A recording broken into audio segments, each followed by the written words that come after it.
Buenos dias, mi amigos. Good morning for all of you that don't speak fluent Spanish like I do. And by fluent, I mean not at all. ¿Dónde está la biblioteca? El burro sabe más que tú. Is frijoles en los pantalones. You would like that because that means the donkey knows more than you. And I figured Curtis would like that because that would be something Graddick would say about Henry the donkey is smarter than most people Graddick knows probably. I'm pretty sure I said beans were in my pants. So, well, what I said was. Oh, gotcha. Hi, Jesse. Okay. All right. Hey, Curtis. How's it going? Going good. Yeah, MJ. Yeah, El Nino is Spanish for the Nino. The Nino. Yeah, that's right. This is true. We're having an 18-month battle right here. Oh. Yeah. That's a year and a half, folks, for those of you that math. In American. We don't know about metric. Well, in American, it's 17 bananas equals 2 feet. So, hey, we got a show tonight. It's Sunday. Feet now.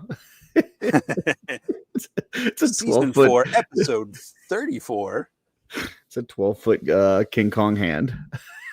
We're measuring hands and feet. Americans will do anything with the metric system. It's just funny because you measure horses in hands but not feet.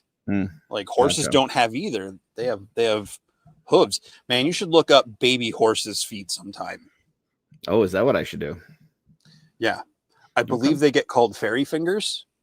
It's sorry, please don't ever pull that picture up. I just visualized it. I don't like it. No, I didn't. I was gonna say I didn't do anything. I'm not sure what we're even talking about. All right. Well, I think we've got folks in the chat. Should I talk to them and stuff? Yeah. Do all that thing? Yes. Yeah. Okay. Why can't we take these down? I just clicked on the thing. Wholesome Warlock is here. We've got Crom 316. V-Dog is here. Got anything for V-Dog?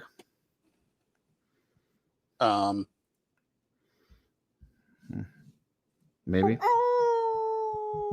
There you go. We've got Sin City Cindy 30. Uncle Bob. I think that means Aunt Shelly is here as well. We got Thom here. Let us know if the H is silent in Thom. We've got MJ Staten. James Studio Sasamudio. Brian Carr is here, says happy Sunday. Curtis, Jesse, and Marty, and now Buddy. For anybody that was following earlier, Buddy did get some Jimmy John's, so he is happy now. So it's a happy story to that.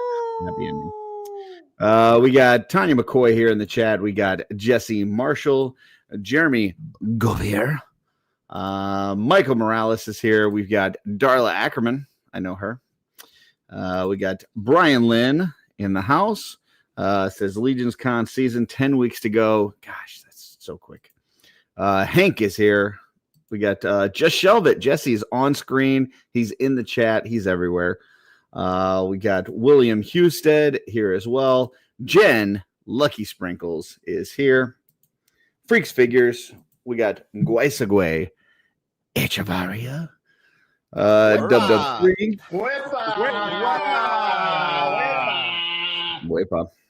We've got Van here. Van Johnson. Last night, the world got introduced to Ricky. For anybody that has not met Ricky, we got to, I knew of Ricky. Several of us knew. But for those of you that didn't, that was his kind of grand introduction to the community. If you did not check out that episode, you definitely should. Ricky's amazing. And now he's a superstar. So, Brian Carr, I think we already mentioned Brian, didn't we? I don't know. I'm getting lost. You did. We got Low Fidelity Customs here. Amazing YouTube channel. Been saying it all weekend long. Go check out his content. It's awesome. We got Cowabunga Dude, Stacy Lin, 2 Lins plus Brian makes 3 Lins. Dub 3.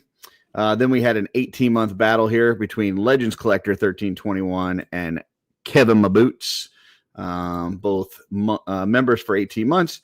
We've got Eduardo de Jesus. He says, "Hola, mi amigos y amigas." Both. Curtis looking up feet. Yeah, no, I'm not. It's not going to happen. Horse hooves, they're not feet. It's not the same thing. JG is here. We've got David Williams in the house. Miguel Gomez Jr. Zombie 13 is here. We've got I am. The H is silent in his, as well as every other letter besides the I and the M. We've got Sig's Art, Toys and Arts and Toys. Sig, it's Sig. Sig is here. And then you're welcome. You're welcome, Jay. So that's it. That's everybody. That's you'll have to tell me how you got him to be on your channel, because when I asked him to be on here, he was like, "No, I don't want to talk to you." He didn't say that. Jay? He didn't say that. I'm just kidding. I did have to bug him for a little bit. We'll get him eventually. Yeah. I talked to right now I'm trying to get Brittany, Tiny Craft Girl, Brittany Johnson, trying to get her on here. There's just certain people that they're not super kind of like being out in front of people and on screen and all that kind of stuff. And then once you break free, then it's like, so I got him on my show, and then all of a sudden he's like, you know what? If this Yahoo can do the YouTube thing, I could do it. And then he started his own, and it's fantastic. It's way better than my channel. So I'm going to say right now, I don't like AI because I just Googled "are hooves feet?" and the AI overview that I cannot turn off from Google says, yes, hooves are considered feet. So screw you, AI. Interesting. I know we've got a guest to bring on. Oh, we got a couple more people. I'm sorry. Cincy John jumped on too. I guess it's just one person. Did want to mention we got some races to 2,000 going on right now. Currently, this channel, the one that you're watching, just Shelve it, 1.1 thousand. So a little ways to go. Hedgehog Action, 1.04 thousand. PGG, 1.39 thousand. And then Art by Akerman, 1.94. So in the race to 2,000, this one's in the lead. Mayor no. The race to 2,000. Subscribe now, or get poked by a porcupine. Run. Race to 2,000. Subscribe. Art by Akerman. On YouTube, eat shit. Sonic. Art by Akerman. Is faster. Eat do every other hedgehog. Because Jonathan is the best to leave that goody goo. I would say that it's not a competition, but we did say that it is a race to 2,000, which means it technically is a competition. Yeah.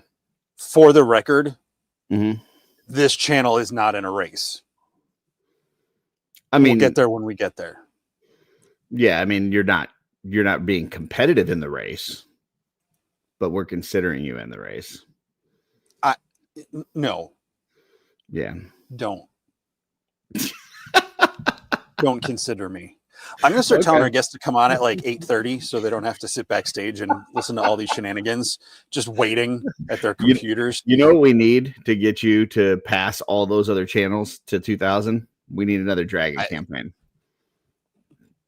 That's what we need. That's what got you over the hump for 1,000. So we just need another. I mean, I was like 100 or 2 away at that point. Like, I'm just saying, like, we should probably talk. We've got some connections with the horsemen. We should probably tell them, hey, we need another dragon so that we can get Jesse to 2,000. So I think they would do that. No, they like you enough. I definitely don't want a second dragon to get me over 2,000, because then everybody would be like, oh, stupid Jesse wanted to have 2 dragons so he could. I don't have space for 2 dragons. Now I got to sell like my children or something. I think people will be happy about a second dragon. Not yet. Okay. All right. Folks out there, let us know when you want a second dragon, and we will talk to the Horseman. We'll make it happen so Jesse can get to 2,000. So I am drinking Dragon Fruit Mountain Dew, so I mean, available now. Is that a newer one? Couple weeks. And thoughts? It's delicious and refreshing. Okay. All right. Dylan, I can't sell you. You are not my son. All right. Yeah, someone's gonna say stupid Jesse. It might be me, but someone will. Probably not to your face. I will. Oh, it's my morning mantra. That's how I get ready for work. That way, when I do something wrong at work, like I'm like, haha, already beat you to it. Gotcha. Hey, we have a guest tonight, so the welcoming of warmth for Marty Max, aka Chris. I'm gonna wait for him to finish his drink before I pull him on screen. There we go. You should have pulled a mid drink. What? I don't want to get stupid Jesse like right out of the gate. Welcome, sir. How you doing? How you doing, guys? Thank you so much for having me. Doing most excellent. So. And we do not need another dragon right now, please. Thank you. Even if it gets Jesse to 2,000. Oh, please. That was a struggle. Yeah. But yeah, thank you. Well, folks, if you have another idea on how to get Jesse to 2,000, let us know. Dragon apparently is out. No more dragons. Jesse and Marty said we're not allowed to have any more dragons. So that's not what either of us said. That's what I heard. So I at the start of the show, we do a little thing called shelf selections. This is where Jesse and I saw some pictures throughout the week that inspired us. And then we pull them up, we look at them, crack some jokes, and go from there. So here we go. Starting off with the first one, which is one of my picks. This is, I don't know how to pronounce this. Hisajuro. There you go. Hisajuro. And this is one of the sculpts from the Von Box. I believe that I saw that Emil sculpted this one. And then this gentleman painted it and did a fantastic job. This thing looks so dope. I love just the depth in the wrinkles in the face, the hair, the gloss on that and even the color transition on that like lens on the eye. Just did a fantastic job. And the sculpt job on here too. So like this is a shout out to both the painter as well as Emil. Like the depth of like even if you just look at like the eyebrow, like the amount of depth in the hair of the eyebrow is just so good. So Marty, thoughts on this one? I love it. I love the leather. Has like a worn look to it. And this has a real character to it. I mean, like this is a character. This is not just a random head sculpt. This is fantastic. But yeah, the whole thing, the paint job, everything about it, I love it. Love the dimple in the chin. Yeah, this For is sure. So nicely done. Yeah, definitely. Jesse?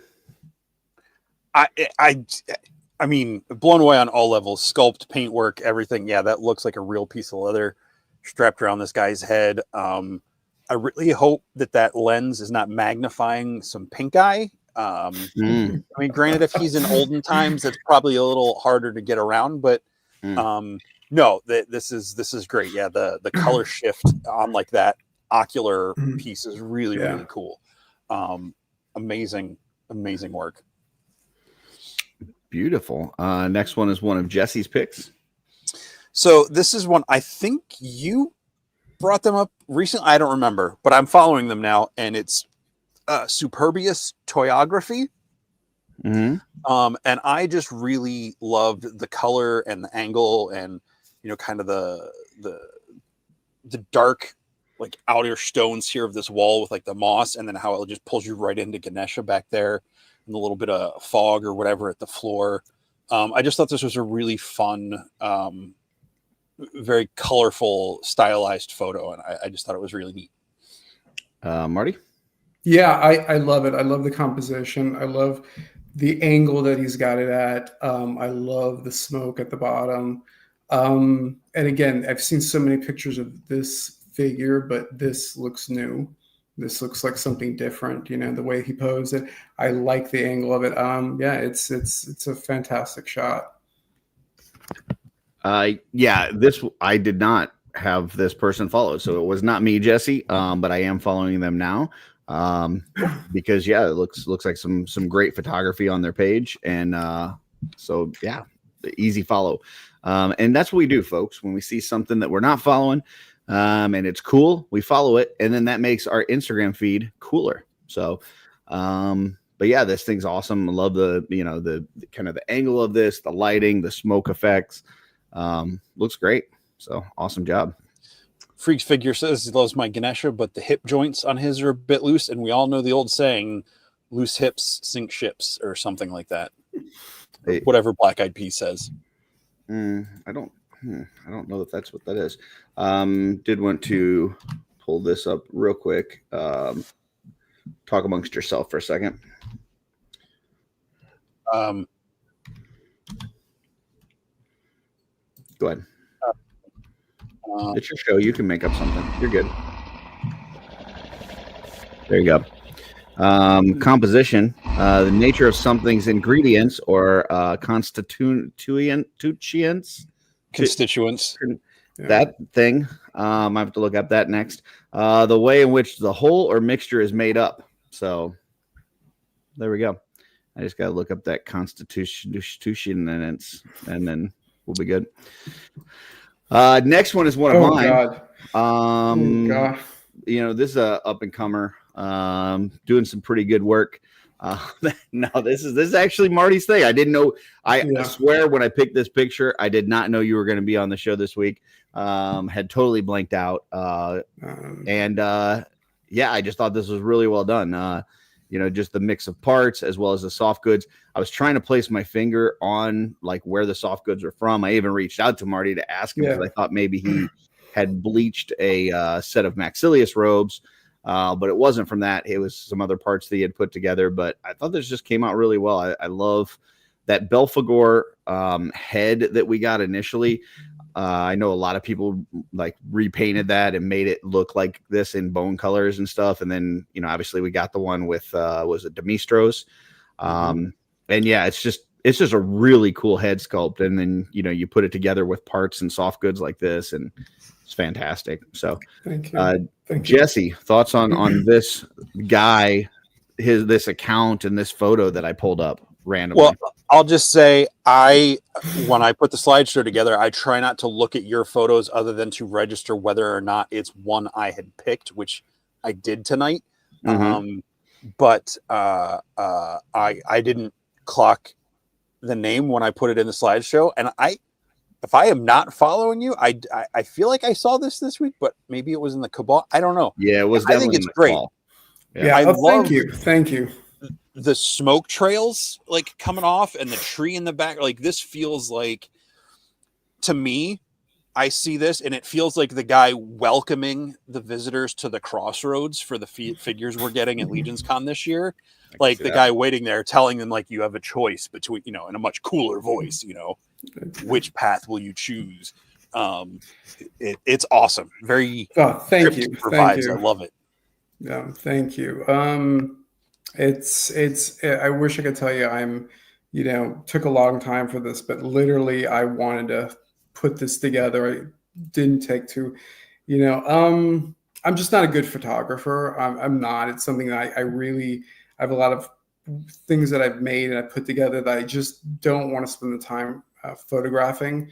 I love the photography. I love to see other people make, put up their work, but it's just not something I feel like good at, or something that I feel like want to, spend a lot of time doing. I enjoy painting a little bit more. So this was fairly quick, but I love the character and I loved putting it together. And without question, the Creep Show is the inspiration, and the Creeper. It's the soft good is actually from the Creeper figure. from NECA, and the hood is from Gore. I think it's from Marvel Legends, the God Killer figure. That's just a piece that went right over it. This was a really easy custom to throw together. It was not. It's the Carver torch that throws everything together. I literally have waited an entire year to use that torch. I absolutely love their stuff, and that's just. I mean, it's just adds so much to it, I think. So yeah, it came out well. Sometimes that happens, you know. Sometimes, I mean, you guys know, you do stuff. Sometimes something, you throw it together and it happens. And I think this one was it really. I think it worked out well. So thank you both. Yeah, I'm shocked. Thank you. I appreciate it. Thank you. Absolutely. And, you know, Carver Customs, they're okay. Yeah. Eduardo de Jesus, member for 16 months, says Marty Max, aka Chris, is an awesome person. So I think Curtis just meant Max, but yeah. Can I test it just between us, Curtis? Yeah. You know, yeah. I thought we talked about you not using our show as a way to like connect with Darla while she's sitting in the other room. Like, she likes the Eduardo de Jesus voice. Hey, as a Hispanic, man, like, I think that was great. Okay, I mean, thank you. What do you think of my Donde está la biblioteca? Pretty spot on. Yeah, no, not really, but it's, you know. But I'm only Spanish, so there you go. So okay. All right. Next one's one of Jesse's. Now I feel like I've completely humiliated myself. This is our buddy Elijah, Captain Firebeard Baker. Go ahead, Curtis. Oh, you're sucking on your drink. Captain, not Captain, is Captain. Normally what you would say Captain. there. Yeah. I just love it. Just love the downward angle up into the tree. He and Faisal have some of the coolest locations, or go out to the coolest locations. I'm sure lots of us have places to go to like this that we just don't go out and do. And I think it's really cool. And they're both great photographers. So they have an uncanny ability to find these amazing spots in nature that just look awesome for a photo. And like you said, I'm sure, you know, if they came here and visited me here in Missouri, I'm sure they could go around like to the nearest park or a trail or something and find something super cool to take a photo in that I would completely overlook because I just don't even recognize, like, this would be a great spot coming from this angle at this time of day with this lighting. Like, they just do an amazing job with this stuff. And you're right, like this kind of upward angle at this, it makes this goblin have a presence that he wouldn't have because of his stature from a different angle. I also love that blade. I don't know what blade that is there, the curved one, but it's really cool. I'm not sure where he got that. But yeah, anyway, nice shot. Marty. No, to mirror everything you guys just said, that upward angle is wonderful. This tells a story, you know what I mean? This looks like the beginning of a story. This looks like this is about this character. I think it just captures that perfectly. And again, this looks like a spot that you might pass, you know, a bunch of times and not look at it twice. But the positioning of it, love the swords, you know, love the goblins, love the you know, like, I just think they're so much fun. And this just captures that little small creature. I don't know if you guys are familiar with the Stephen King movie, and there's a goblin in it that steals the breath. Yes. You know what I mean? Cat's eye. Yeah. Like a cat's eye, you know. Oh, that idea of a little tiny character going out with swords, you know. Oh, I love this. This is wonderful. This is that great. Movie I saw when I was like 7 or 8 at my dad's house one weekend, and I refused to set foot on the floor. I was like hopping from the couch to the, you know, I was afraid of baseboard in the kitchen for months. Bunch of folks said that it looks like a Savage Crucible sword, so I take back what I said. No, I'm just kidding. It does look like an awesome sword. Yeah, so great job, Captain. Next is one of my picks. This is What's Up Danger. And dude, this is just everything about this I love. I love that scarecrow figure. I think it's awesome. The kind of the crawling, creepy vibe of him, as well as Batman in the background with that, the moon behind him and everything. It's just, the rain and like the whole thing, just the way that it comes together. This feels like a scene out of a movie, and it's creepy and awesome, and I love it. So, Marty. Yeah, I love it too. I love, again, the composition. I love the angle of it. I love the fact that the Scarecrow is at eye level, and that the Batman is in the foreground with looking menacing. And I love the idea that this is coming right at you. I love the rain, love the mist. I mean, this is beautiful. I mean, this is a great shot on every level. Yeah, definitely. Jesse? I agree with you guys. Yeah, the moon, the light, the rain, everything. For me, a picture fully transcends being a photograph when I can smell it. And I can smell this picture. That wet, soggy, like fall, kind of rainy October smell, the dry grass and all that stuff, and the wet mud or whatever. It just and just kind of that soggy, decaying leaves and everything. And as soon as I saw this picture, that scent just like wafted into my nose. Kurt, are you making a list of words to look up, or did you understand? No, I understood. I was just wondering if you like all that sogginess and the smell and everything. Are you saying that you blame it on the rain? Is that what you're saying? No.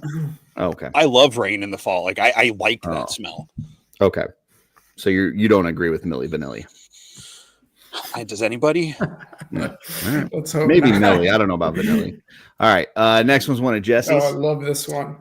This is our buddy Ryan, Toy Goof and Gons over on Instagram. Messing around with one of the new Silver Knights. I just kind of love this, like, come at me, bro pose this guy's got. Yeah. And, just kind of that, those Carver torches and whatever that light is coming from behind him. Like he just stepped out of the castle, like out of the hall or whatever, to face something was coming in. And I just thought it was really cool. Yes, petrichor, Dylan. Exactly. What is petrichor? That's the smell. Oh, we were talking about in the last picture. All right. Marty. I think it's cinematic. I love the light. I want to know what's going to happen next here.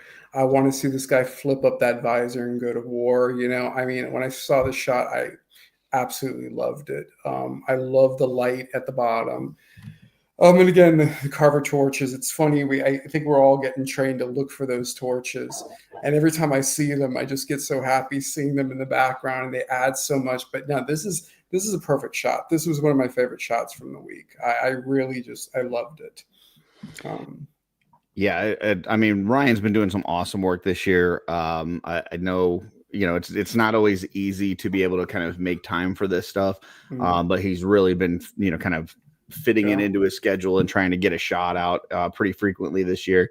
And he's just been doing a great job. He definitely got the memo to the toy community that came out and said that every picture is supposed to be framed by 2 Carver lights.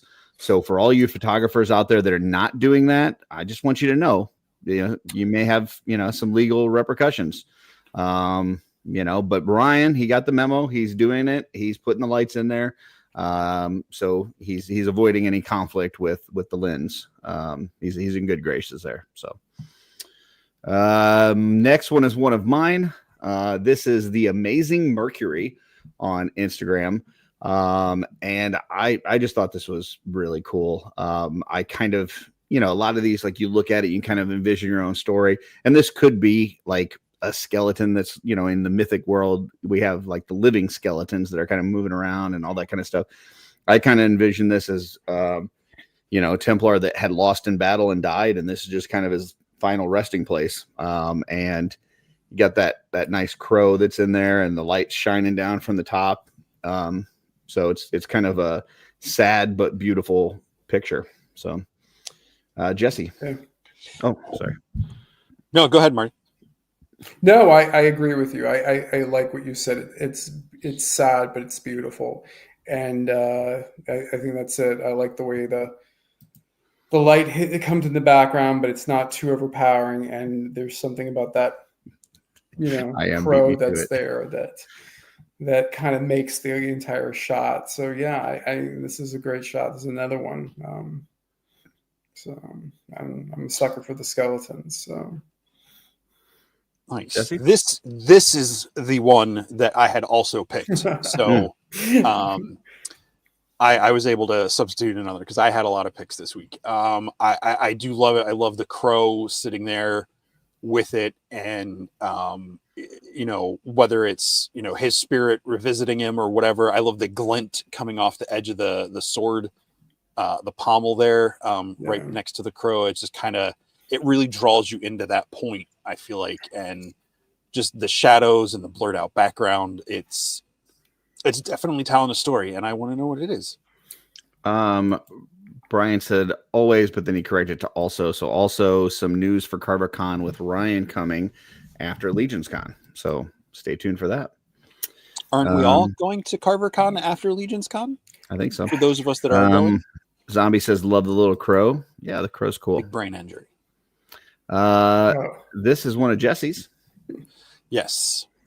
This is our buddy Jesse Fireeisen. That's what I just said. Co-lab with Big Bad Toy Store. I am not the biggest Terminator fan. I enjoy the movies, but this shot just I was like, okay, is there like another anniversary coming out for the what? And then I realized what it was, and I was like, okay, that's freaking cool. And I know that's a very powerful moment for a lot of folks that have a real strong attachment to this movie. And I just thought it was a really cool picture.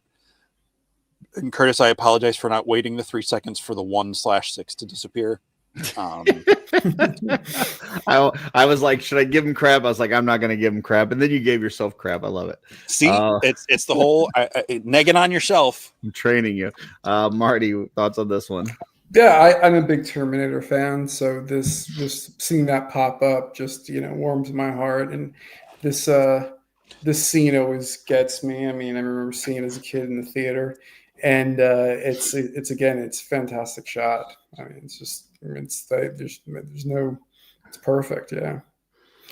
Yeah. I mean, it's not like this big, huge, elaborate setup, but it's powerful and it looks like it's straight from the movie. Jesse does a great job. All of his shots are fantastic. I think Big Bad Toy Store, they lucked out getting him, on their roster, because he just does a kick-ass job. So, yeah, great work. Next one is one of my picks. This is IQM Toys _75 and two others. And you've got a few of the Zezre figures with that big giant Minotaur, and then a couple of the Gladiator type folks, and I just thought this was a really neat, setup as far as how they put this together and organized it. It does not look like it's going to be an easy fight for those gladiators to go up against this big charging Minotaur. And I think they do a real good job with the big, creature folks. Like this looks super imposing. It's nothing against the Minotaurs that we've got in Mythic Legion, but this is scary. That's kind of this is scary. So anyway, looks awesome. Sorry about that. Yeah, I honestly thought that was Jesse with his sound effects that he plays. No, sorry about that. I was like, is Jesse playing me off because I'm talking too long? Marty, thoughts on this one? Yeah, it's a great I mean, I like gladiators and minotaurs, and I think it's a cool shot, and it's kind of chose the right figure to put up in the front there. I mean, it's probably not an accident, and I always want to know what's going to happen next. I think a really good photograph, and it's one of the things that I just do about photography that I love, and I love to look at somebody, is just this idea of what's going to happen next, and that single moment. So you look at this and you think, what's going to happen? I mean, captured a perfect moment. Love the sky in the background. It's a perfect composition. I mean, I love all the 4K, the figures perfectly posed. I mean, it's a good shot. I mean, it's wonderful. Yeah, totally. Jesse, it's great. The song that's the song that's attached to this picture was playing in my head without me reading it, because Gladiator is so ingrained in my brain when I see these sorts of characters. You know, it's a great shot. I agree with everything you guys said. I will say you gotta love the historical accuracy, because they don't have the lady in high heels, which is nice, but she does have impractical. I mean, come on, sandals in a gladiator fight and like a thong. Like, she's gonna have such a wedgie at the end of this. It's you know, I mean, you wear what you want. I do like the historical accuracy of the Minotaur, though, because the real Minotaurs back in the day were huge. So, yeah. Don't get smart with me. Anything else on this one, Jesse? No, it's great. I do. These figures look really cool. I do want to get a couple of them at some point. And I agree that the big Minotaurs they do, and like the big creatures are definitely imposing looking figures. So great shot. Yeah. MJ said the Minotaur you did, Curtis, is sick. Well, the one that I did mix in brute scale parts, which does make it a little bit bigger. So I appreciate that. Thank you. But it was not just a normal, kind of 1.0 build. Dead Man popped in. Dead Man, well, what's up? What's going on, sir? What's up, Dead Man? I believe I'm supposed to be on with him this week. I got a busy week. And I thought that was this week. No, is it? So much Sansa. Exactly. Yes. You know, Anakin is going to be nowhere near Wednesday. I will be on Toy Mercs, FYI. So I'll be on with him this week on Wednesday. Ooh, there you go. Next one is one of Jesse's picks. I saw this, and it's just MW Forrester. I think we've had a couple picks from him recently, and I just love the crossover of Spider-Man and the Turtles. You know, it's just that fun New York City energy. You know, you got Spidey up in the back with the webbing coming down with this, and like I feel like this is a much more better way to deliver these pizzas to the Turtles in the sewers than the way the guy did in the movie, where he just like inverts it straight up and passes it through the grate. Where the cheese is just gonna slide right off of it. It's just all over the place. Like, yeah. No, it's just a lot of fun. The Dio work, the depth of perception, and the focus and everything is great. I love it. I like the historical accuracy of spiders delivering pizza, as well as humanoid turtles climbing out of sewers. So that's so we're doing, right? We're talking about the historical accuracy of the photos. I was being sarcastic. This is a fun shot. This is, there's shots that just kind of tell a story. There's shots that make you think. There's outdoor shots. There's emotional shots, and then there's just fun. And this falls in the category of fun, and I like it. I think it's cool. And I didn't notice at first, but it looks like Spider-Man's actually eating pizza in the background. Like there's another pizza box open. It looks like he's having a slice as well. So, and do you think that's Stan Lee behind the newspaper? Could be. Marty, thoughts on this one? Yeah, I think it's a fantastic shot. Again, the first, when you guys put it on the screen, it made me smile right away. I love a universe where these two characters, these two groups of characters coexist. I love the concept that Spider-Man's running around in New York, so are the Ninja Turtles, and they kind of interact. And the fact that and I believe it's Michelangelo, right? That's looking up.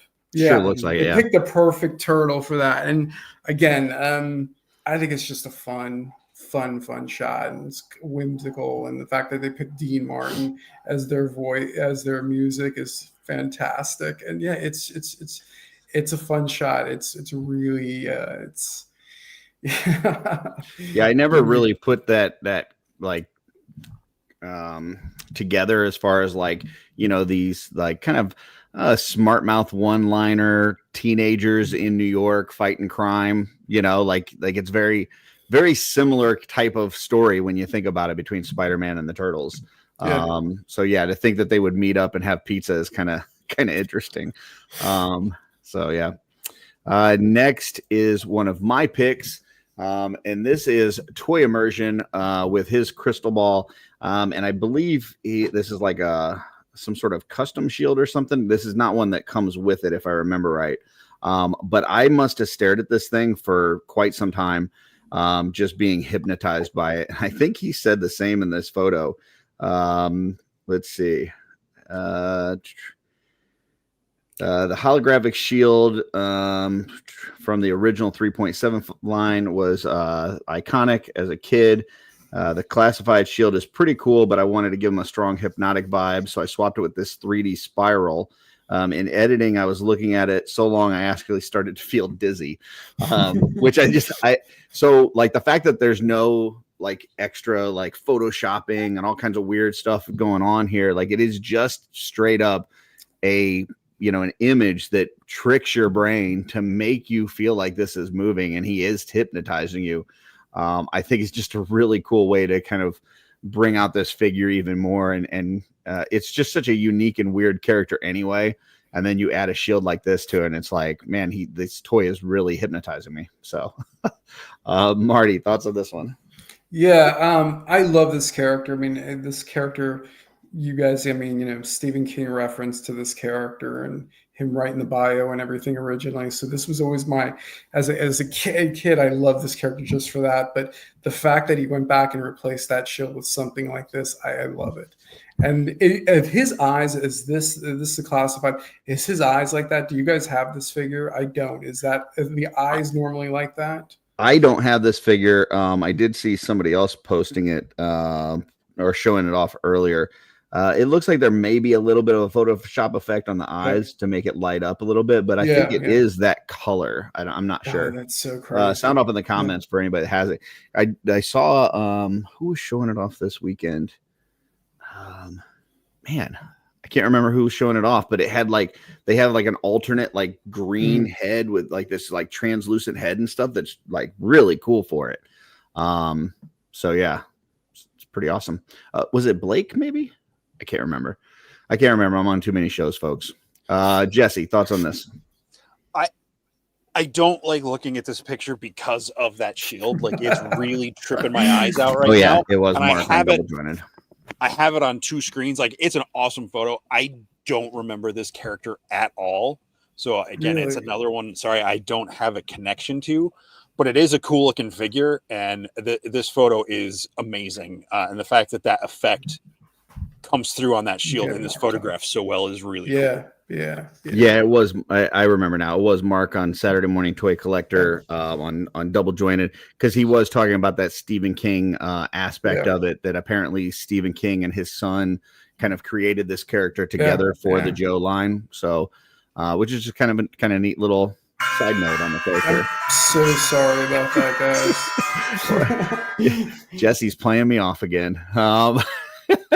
Next one is one of Jesse's picks.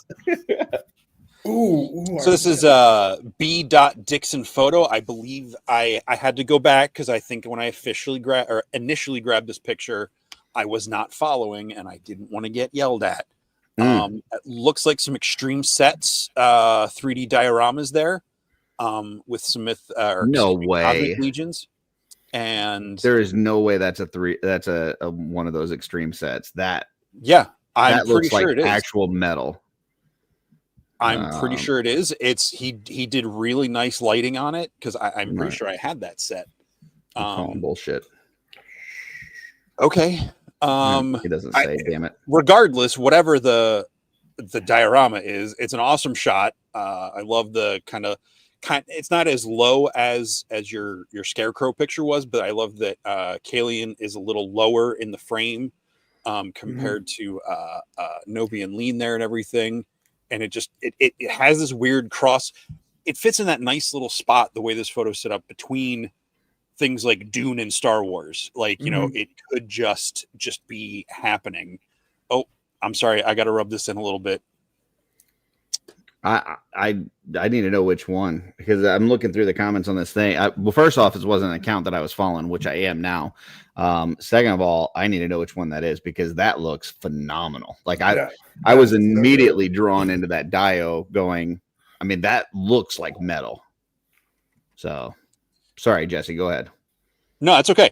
I just think it's a really cool shot. And I think, like I was saying, it lands in a nice spot. Sector 3 pop-up diorama. Sector 3. Okay. I got Sector 7. Like I said, it just fits in that nice spot between, like where Cosmic is. It's not in it's not coming from an established property we already know, like Star Wars or Dune, but like this image feels like it could slide easily, and those figures would exist easily in those worlds, or those worlds could cross over. Like it just, which I think just goes to compliment how well the Horsemen are doing in setting up those worlds and those figures. So I could see like a sect of sand people that like would be like this, like with that kind of cape and stuff. Like, I don't know. But yeah, it very much looks like Tatooine in the background, and the setup is awesome. I love the fact that the character coming in the door is really the main focus, and this other character, while it's there and you can see him, is not. It's just kind of part of the scenery, really.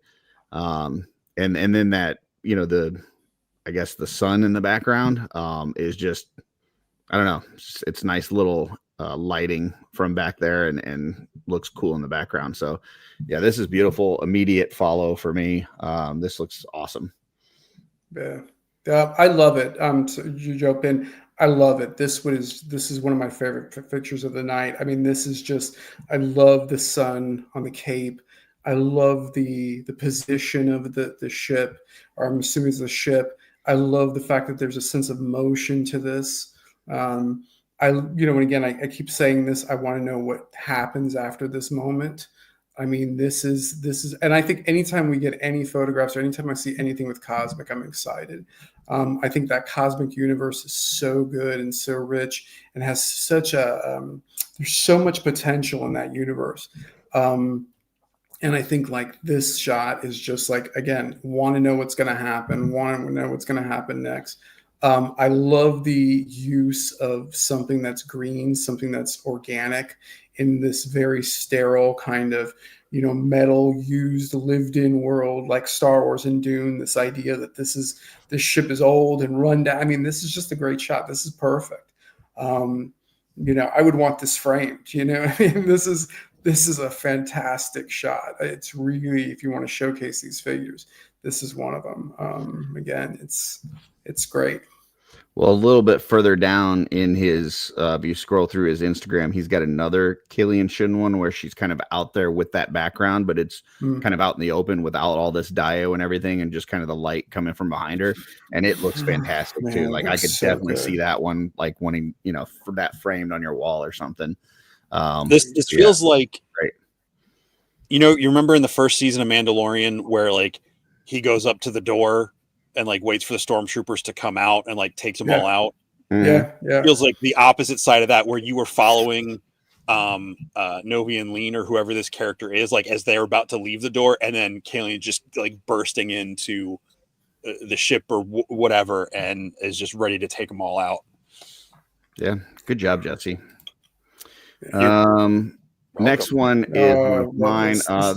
This is our good friend Joe Gonzalez, Joe_G_customs.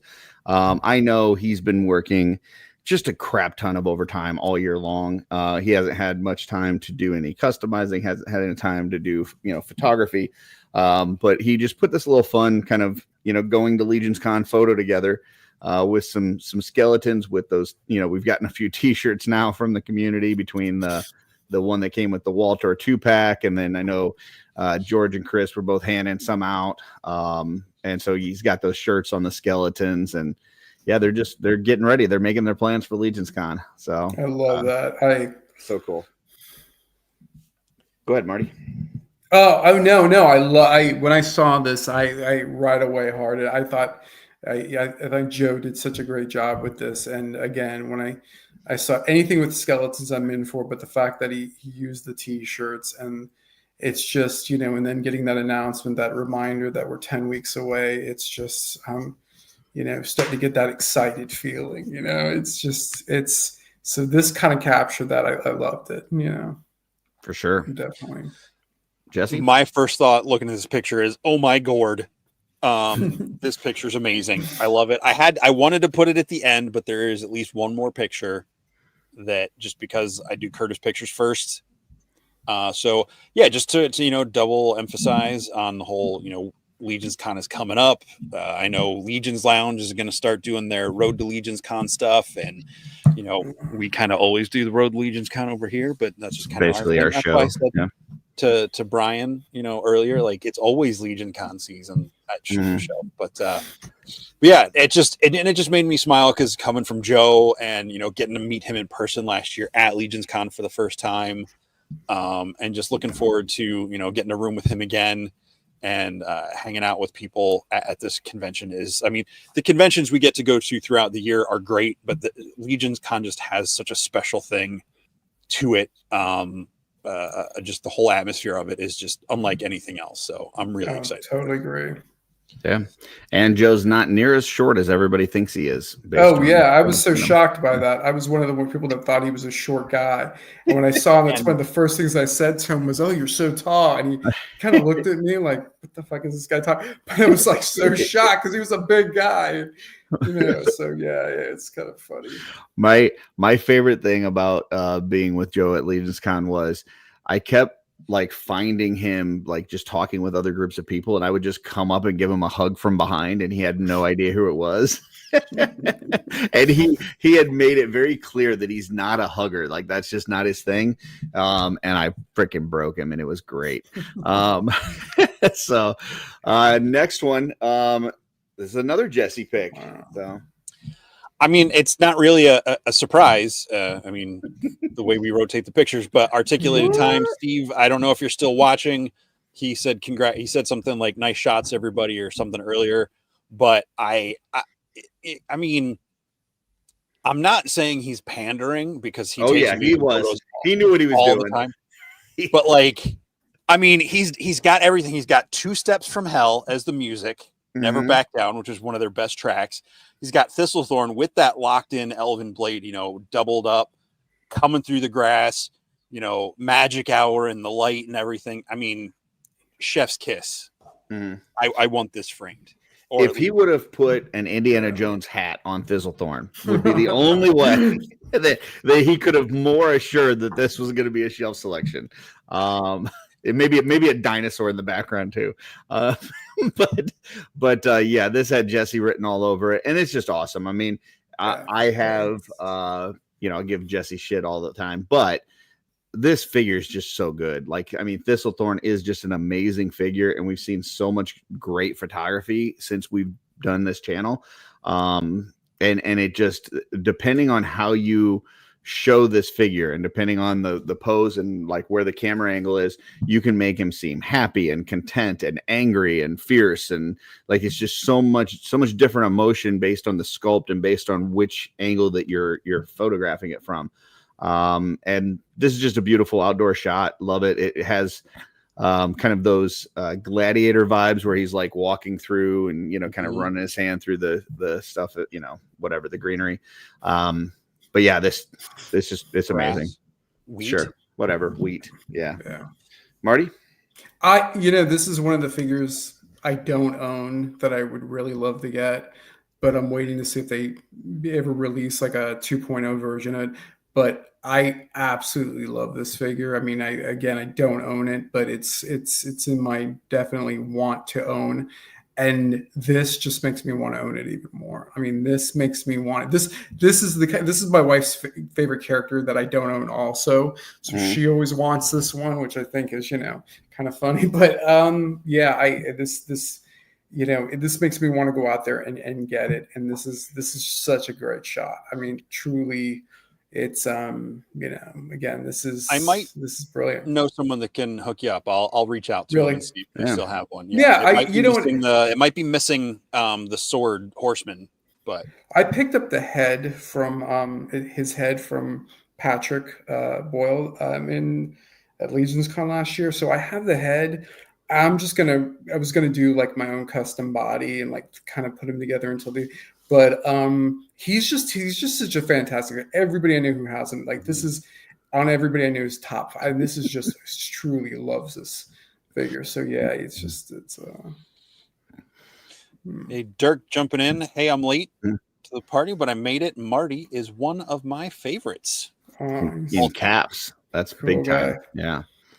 All right. I think that is it for shelf selections. So that is it. Yeah. That was a lot. Sorry. Thanks for hanging out. And I'm glad you had a lot to say about the photos, Marty, because, shelf selections is one of those things that we really love. And sometimes it feels like maybe we're spending too much time on it or maybe not enough. But then the people that we pick seem to really appreciate getting the highlights. And it's just fun seeing cool stuff. So thank you all for putting up with all of our stuff. Mm-hmm.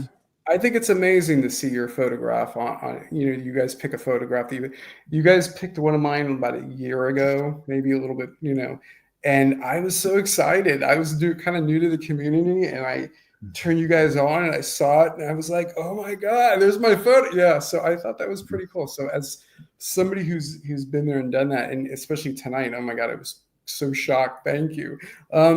It's an honor. It's funny because what was it yesterday, Jesse, that I messaged you and said, I was like, who do we have as a guest or something? I can't remember. Maybe I just looked on my calendar. I don't know, but I had already made my picks for the day. So like I had picked your picture without even knowing that. I had totally blanked out. But it was just, because I reached out to you about which I still want to try to bleach some. I'm interested to hear how that works out. Robes and see if it works. I don't know if it would just tear it apart because it is a kind of a thinner material. So and I've never actually bleached anything, so I'll have to see if Darla can help me out with that. So I bleached my hair once in college. How'd that go? I don't know if you remember, my buddy Brendan was on, my friend from college, and he said, for months until I cut it off because when I tried to dye it back to brown, it turned to this weird sickly greenish brown color. Just because it was so I'm talking Barbie white blonde. He was like, I just had to look up, and as long as there was no one taller than me blocking me, he's like, I could see you anywhere on campus or in a crowd. There you go. So Dirk, no, Buddy actually ended up eating his dog. So little thing out there for folks that were checking out my Facebook. My dog Buddy, he was pouting earlier. We got Jimmy John's, and Darla, my wife, told him no Jimmy John's for him because he had not eaten his dog food in 2 days. And what he does is he does this thing where he'll kind of not eat his dog food, and then he kind of makes himself sick from not eating. And so we tell him you don't get any treats, you don't get any extra till you eat your dog food. And then he'll sit there and pout. And so he was doing that. He completely turned opposite of us and was just sitting there with his head down, just pouting. But eventually he went out there, he ate his dog food, and he got some Jimmy John's. So he's very content right now, and laying on the couch. So yeah, everybody was happy.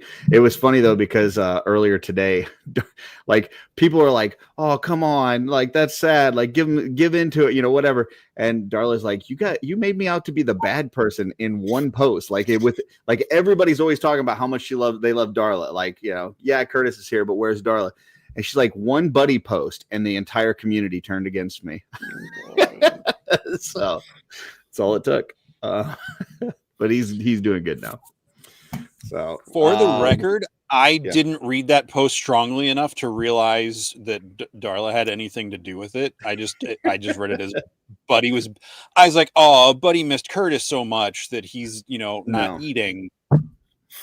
No, he wanted Jimmy John's and not dog food. So gotcha. So Marty, tell us a little bit about your kind of jump into Legions, because you've been into the toy realm for a long time, right? I'm old. I'm an old guy, so I've been doing this since I was a kid. So I've always been a toy guy and always been into figures and started off kind of young. But I guess a lot of people, I was in early 2000, I guess going back a couple of years, I'd always been a collector. Start off with Star Wars, like a lot of people. G.I. Joe, Star Wars, did that whole thing. Was very into all the 80s stuff. I'm 54. So I grew up in the 70s. Star Wars was I was there for the original movie. I collected the original figures. Had Mego figures, collected those as a kid. I have an older brother who, had a big influence on me with that stuff. So I've always been a collector, always been into stuff. Kind of didn't really stop in the early 90s. I don't know if did you guys ever stop collecting? Did you do that? I did. I had a pretty traumatic traumatic experience where my brother smashed one of my toys at school in front of an entire crowd of people, and basically was calling me a baby for collecting toys, and that was it. I was done for a bit. So oh my God, how old were you? What grade were you in? I was maybe 14, 15, something like that. And so I was done until about mid 30s. Wow, you're kidding. Yeah. Wow, no. Yeah. Oh my God. That's how about you, Jesse? Did you ever stop, or did you ever cut back, or no? No, it's always been something between comics, toys, like it's not a like, oh yeah, I was proud of my geekdom and just let my geek flag fly. It wasn't like that kind of. It's like I just like what I like, and I didn't know how to not like what I liked. Yeah, of course. So it wasn't some and but there's always been little things all. I mean, all over Jesse the place. did move into Funko Pops, so we don't really consider those toys. So that we kind of consider that his non-toy phase. So I can't really argue. Yeah, no, it's okay. My wife and I collected Dunnies. I don't know if you guys remember early 2000s. There was these little vinyl Kid Robot made these little vinyl figures, vinyl art. Used to do like mystery box drops and everything. We were really heavily into those for a while. And I still have it. There's and again, it was considered to be like an art thing, but it's sort of the same thing, almost the same thing as Pops, but they weren't film or TV based. It was just art. So I was really into those for a while. But yeah, I had a brief time in the early 90s, like around 90, 91, where I didn't collect as much, but it was just because there was nothing out. I mean, we had movie stuff like Waterworld and Dick Tracy and stuff like that, and I just wasn't into any of that. I mean, I respected the fact that it was there. I liked the card art, but it was just not really. It was McFarlane and early 90s, like 94, 95, 96. We started getting into those, and that was such a. I think I've had 2 times in my life with collecting where something has come about that has just been like game changing, and one of them was the McFarlane stuff. That was like, oh my God, what is this? And my friends and I were all in our 20s and clubbing and doing stuff, but we ended up starting to collect figures again because they were just so cool, and everybody we knew was into them. So there was a kind of a different idea towards it. Collected that kind of morphed in the early 2000s into NECA. Started collecting a lot of NECA, Terminator, Predator, Alien. I had a full, complete set of all of those. I mean, I had everything. And anything that I would find an interest in, G.I. Joe, just anything. I collected Harry Potter stuff for a while. I mean, just a lot of stuff. Early maybe 2019-ish, I started seeing this stuff for the Horsemen stuff, like the Mythic Legions. And I thought they were just so cool. But at the time, I thought, oh, they're a little pricey. I maybe don't want to go down this road with this.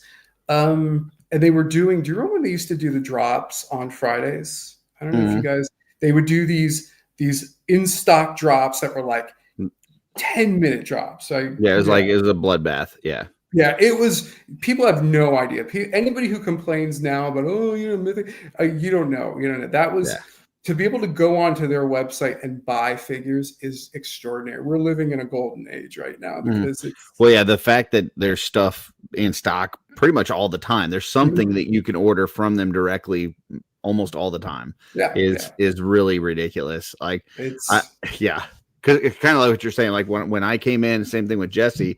Like there was maybe 3 or 4 figures available on Big Bad Toy Store that were like available. There was a bunch of stuff on pre-order, but there was like maybe 3 or 4 that were available, and everything else, it was like you were paying eBay prices or you were, paying whatever price for something in the Cabal, but there just weren't bodies. So No, you're totally right. And Big Bad Toys, one day you check the website and something would be in stock.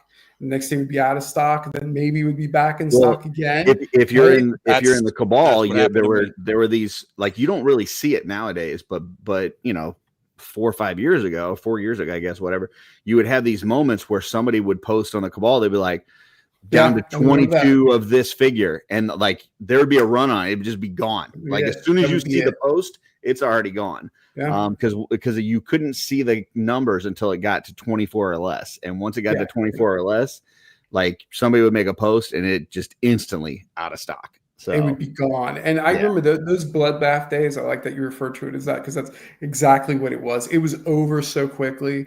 It was gone. And they had so many great figures that would be available, but they'd be gone. So you'd have to wait a full week to go and get that 1 hour block when they would become available. And it was the most fun. So so I ended up, my first pre-order was the Deluxe Legion figures, the skeletons, the Gladiator, and the Half Giant were the first ones I had. I figured out I'd go very easy. These are the only ones I was interested in. And then I started getting a few here and there from Big Bad Toys. Long story short, my wife and I moved from Florida to Maryland, and we were able to go to a show for the first time in 2022. I want to say that fall. It was RetroCon. That's a big show up here. We went to that RetroCon. And Jesse, you're looking like you were probably there. It blew me away how big that show was. I mean, it was such a big 22? Show that 22, I think it was. Yeah, 22. Yeah, that was the first time I went to RetroCon. Yeah. Yeah. It was the line when we left at 1 o'clock or so, the line was still wrapped around the building to get in. It was insane. That show.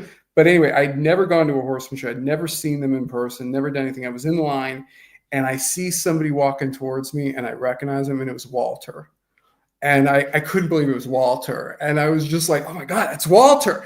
So long story short, got in, went up to the table, bought figures, was so excited to finally buy figures from the Horseman directly, bought almost the full Alithia wave, which getting those in hand just blew me away about how good they were. To go back, getting my first Legion figure in hand, opening that package and holding it, that first one, I think it was a skeleton at first, holding that figure in hand was a game changer. That was the second game changer. That changed everything. I mean, I don't think, and again, I've had figures, I've bought figures, I've had toys, but having that figure, that first mythic figure, changed everything. And then the first time I painted on it was just, oh my God, this is just amazing. So did you know going in, because it sounded like you went into like the Deluxe Legion builder, which obviously are cheaper figures, lower paint apps. Like, did you realize all that? Like these are going to have less paint apps and they're really kind of meant for customizing and doing this kind of stuff, or were you kind of surprised by that when you got them? No. I honestly looked at them and thought I was already at that point. I was customizing Star Wars stuff. I was starting to paint those, and those were okay. I mean, if you guys have ever painted them, they're not really designed to be painted, and the paint, depending on the mold, depending on the paint, whether it works or not. So when I knew I was going to order those, I knew that they were blanks or they were builders, so they were going to be. And that I thought that they still looked really cool. But once I got them and I started like playing with them, I just thought they were just extraordinary. Just holding the figure for the first time was like, wow, this has weight. This has I still think that's like the best way to get anybody totally agree. On this line is just hand them one of those figures. Like that's it. Yeah. So. Yeah. That's what I was doing wrong yesterday at the show. Oh, there was a show, right? Which show was that? Was that the cards and? Well, not to totally sidetrack, but yeah, it was a cards and collectible show, and it was pretty big. It was a smaller venue, but like it was. The room was set up all the way. I think there were some people that didn't show up or tables that didn't sell, but it was crowded and busy pretty much all day until like the last 2 hours when half of the vendors disappeared. But it was definitely like a Pokemon centric thing. People would start walking over towards the table, realize I didn't have cards, and they would just like bounce away, like a Pong paddle. It was just. Yeah. I mean, I got to talk to a lot of people who didn't know what it was, so there was a lot of that, but like it wasn't a blockbuster event for Wolf King. Yeah, I got it. But I did want to pull this up from Brian. He said, AKA that time Jesse bought 24 Thistlethorn. So it was a whole like conspiracy theory in the community, because like somebody made the post that we're down to 24 Thistlethorns on Big Bad Toy Store, and then gone, like just gone. And people were like, who did it? Who bought the 24 Thistlethorn? Who took all of them? Like is somebody flipping them? What's going on? And one of the first memes that I've ever done and posted in the Cabal was this one here. Which may have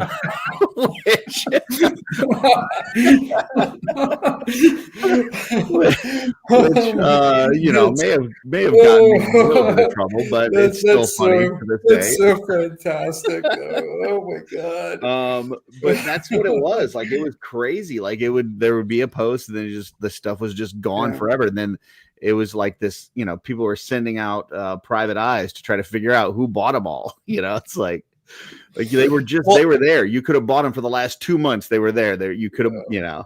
So see, but that's the thing. That's when I got into the toys. I wasn't even in the Facebook group at that point. Yeah. I was waiting for my stimulus check or whatever to come in that year, and or my tax return or something. And then because I was like, all right, I'm going to get one of these more expensive figures. Which of these? I was like, I'm going to go with this Thistlethorn guy. He looks cool. And I'll put him on my little shelf of like my independent toy makers, with my Plunderling and some of these other things. I had no idea what floodgate I was breaking open at that point. Yeah. And when I went to Big Bad Toy Store, it was there the day before my check deposited. And when I got my check on my lunch break, I'm like, all right, I'm going to get it. Go in. They're all gone off Big Bad. I was like, what? So I didn't even know that that was like a whole thing happening at the moment. So I go on eBay, and I was like, well, it's double the price. I might as well just get it now before like it goes up even more. So, So I have 2 Thistlethorns. Wow. Go ahead. No, I was going to ask you, did you get it for a decent price though? I mean, did you? It was $100. Okay. It was $100. It was double what it was on Big Bad. Okay. And I mean that having been a collector of pops, like knowing something would like double in value on eBay like immediately wasn't that big of a deal. It was a bigger dollar amount than pops were as far as doubling, but and then after I got into it, I was hanging out at PowerCon, and then Mike Casper, he's like, did you get a Thistlethorn? It was like the last time they had Thistlethorn at a show. I was like, no, I've got one, leave it for someone else or whatever. And he's like, no, take it. So he just handed me the one he had gotten from the line, because it was there. So he got it. Now that's in the box, and Curtis found me and got me a Thistlethorn test shot a couple of years ago at Legion's Con. Wow. So I kept the packaging of the first Thistlethorn I got just because it was the first one. Yeah. I saved, so I put the one Curtis got me in that first packaging, so it's like a whole full circle thing. Wow. Up on my wall. Wow. That's awesome. That's an awesome story. I mean, to have that and everything, especially your favorite character, I think that's fantastic. I think they're all fantastic. Like I've heard people say, "Oh, I don't like this figure. I don't like that figure."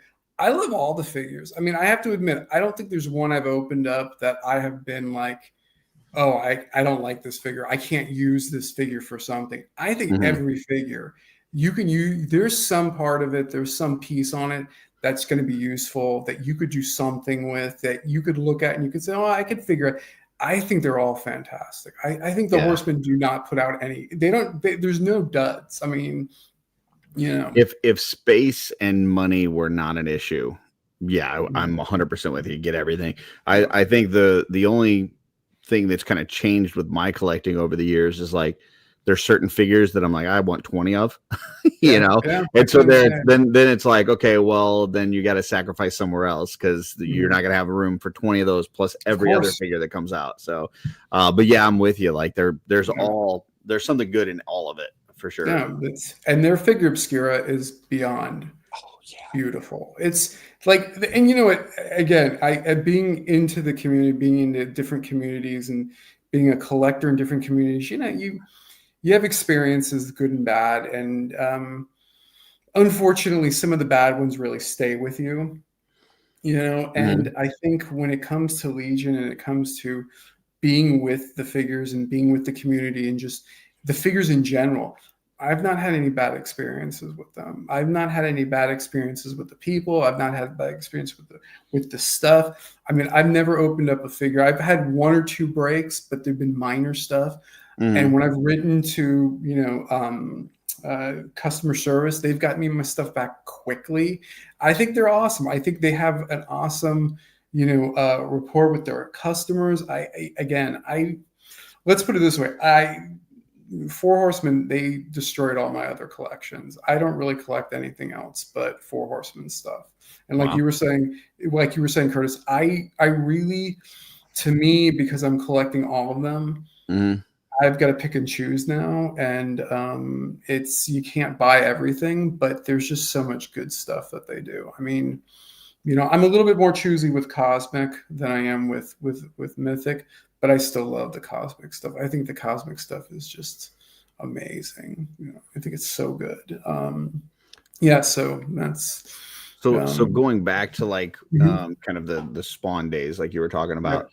Some people, it seems like some folks that I've talked to struggled initially with going into something that you don't have this elaborate backstory on, right? There's no movies, there's no cartoons, there's no comic books and stuff like that.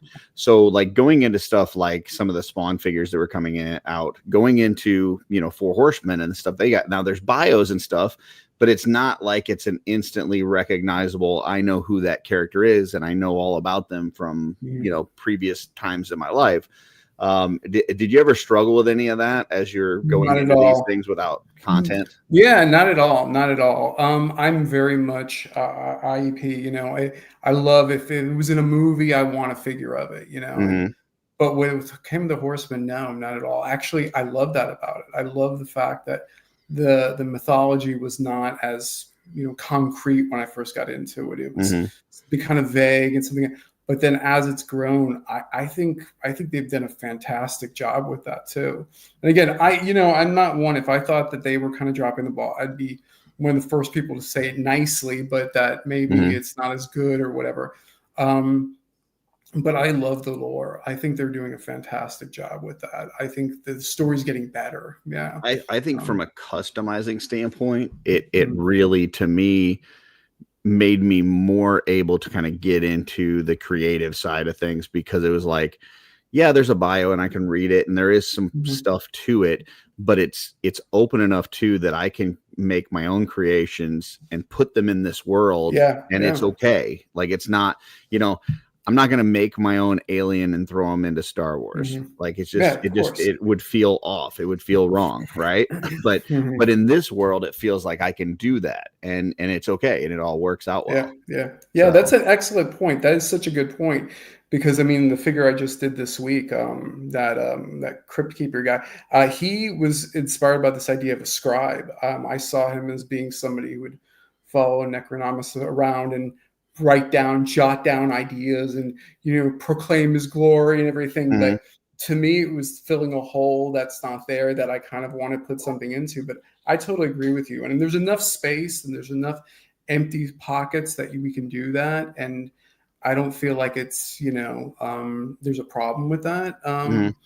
And I completely, I had, kind of talking about those early, like, for us, at least, Jesse and I came in line at the same time, but like those early kind of big bad toy store days, like there was only a handful of figures. Well, one of the figures was the Fury Clan Orc, right? Which is a amazing figure, but that was available. And so I got a few of those. And then another one that was available pretty quickly after that was from an all-star wave was Zazar, the blue demon. Okay. And so I'm like, when I started getting into the customizing stuff, I'm like, okay, well, there's a yellow demon, there's a blue demon. I've got a bunch of these red bodies. I'm just going to make a red demon, right? And then I'm like, okay, well, what's his story? Like, who is he? What's going on? And so like in my head canon, he was like this demon that started the Fury Clan. He's like, he basically can touch people and kind of build up their anger and hatred and stuff, and their skin becomes red and they become empowered with this kind of fury. and like that was the story I created in my head, and it was all out of necessity because I had a bunch of red parts. I had an extra demon head I had nothing to do with. And then it was just like, okay, how can I kind of make all this work in this world? Yeah. I love and that. I think that's some of what you get from this. That like, yeah, there's story, there's information, but there's still such an undiscovered world here. That you can also do some creative things. Yeah, I absolutely love that you just said undiscovered world. I totally agree with you. I think there was a need in a lot of us to do something creative.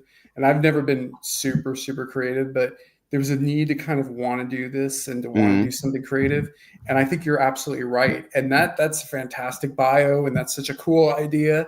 And I think one of the things that I think the Horsemen really tapped into was this idea that a lot of us had this desire to create and had this desire to make something, and not like I was mentioning before, the Dunnies. I love the Dunnies, but I'm not an artist. I'm not, I'm a man of a cell. I'm not, like one of these people who's like a professional artist. And yeah, I could do it and it's fun but I've always been an action figure. So to do this, it was kind of a nice marriage to that. But I love that idea. And I love to see when people post their figures and they give a bio and they give their characters a history. I absolutely, as somebody who teaches English and who teaches stories and story elements, I love that concept. I love the concept that it sparks this imagination and it sparks an interest in something, and something that Jesse will do. I'll read it and say, wow, man, that's such a cool idea, or something that you do, Curtis.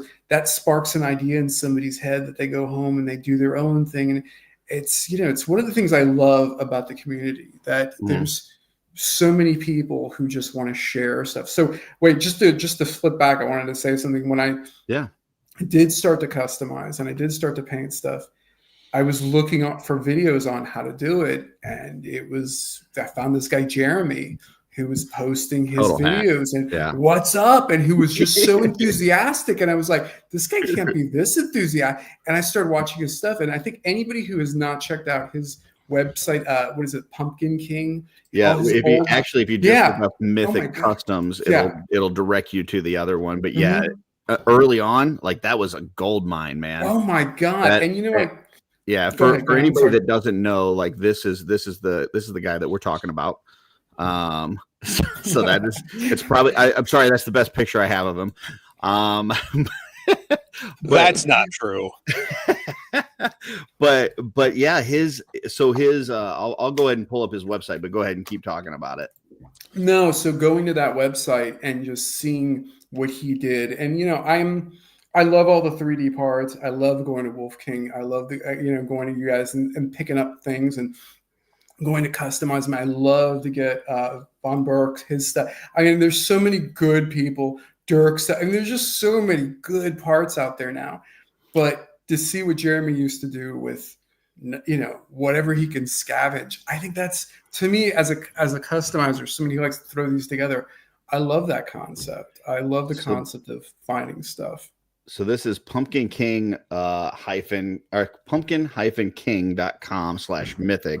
But if you just type in Mythic Customs, it comes up. But so early on, the library was very small. There wasn't a ton of parts. It has grown tremendously, so much to the point where a lot of the customs that you see nowadays are really a lot of pop and swaps with a little bit of paint. But back in the day, it was a lot of use of other parts. And the thing that was really beautiful about what Jeremy did was he would put something like this together, like this alchemist, right? Yeah. And you could see he had a bio and a story and all to it. And then he would like tell you what parts he used for it. So there'd be a recipe, and it would tell you like which toy lines he pulled certain parts from and this and that. And so if you wanted to recreate it, or you just wanted that piece of it, you could figure out where it was and stuff. And it was pretty awesome. I actually have a video dropping tomorrow morning with Joe Russo. Actually, it was today for members, but tomorrow for everybody else. And we talk about this, like how early on it was, because there was, the library is so small. If you wanted certain things, you had to go to other toy lines to kind of find it, and you would see stuff like this. Yeah, and there's something that sparks imagination with this, and there's something that. And again, I think his early stuff, and then to watch the videos and then to add in this idea of to add in this idea that he shared all this information and that this was a hoarding, freely and so openly. And I think there's so many of us who saw that and now have that attitude that nothing we do is secret and nothing we do is, we're hiding stuff and covering. No, it's like, hey, this is the way I did it. If you want to do it, please, I think it's such a compliment when somebody takes one of your ideas and they do something with it and they, I mean, for me, for like my Art by Akerman channel, it is all from the way that I was welcomed in this community. I mean, we saw Zombie. I don't know if Zombie's still out there. Zombie 13 was here earlier, but like him, Dennis Derby, Jeremy, like they all were so willing to share their recipes, share their secrets, help people out, give them pointers, that it was like, not only is this a place where this stuff is accepted, it's encouraged and people are willing to kind of share these things and there's no gatekeeping. And so it makes people like myself, I know Tanya's doing like the mod squad on Saturday mornings and stuff. And they've got, now that you go to a lot of the cons on the East Coast and there'll be somebody just like holding a painting session and just show you how to paint, it's help you out. Jesse, when they're doing their shows, like they'll kind of show people what the parts can do and do some popping and swapping and just hand a figure to somebody and let them mess around. It's just that kind of community that you don't see much. No, totally. Especially for somebody like myself. I always feel like I'm, somebody's going to realize that I don't belong, that I've snuck under the wire. You know what I mean? Like I'm pretending, like when I do something, I'm like, this is, I still consider myself the imposter syndrome. Yeah, right? The imposter syndrome. I really identify with that so much. So it's wonderful when you meet somebody who is, you kind of admire and you love their work and they are nothing but kind and generous with their time and their, information. And there's something so humanizing about all that. But his stuff is, and there's some things in here that are just so clever. And there's little nods to movies and books that I love Jeremy's stuff. I really do. For sure. Yeah, it's I'll show you my favorite, which is this one, which I actually was just able to acquire last year at Legion's Con, but just so good.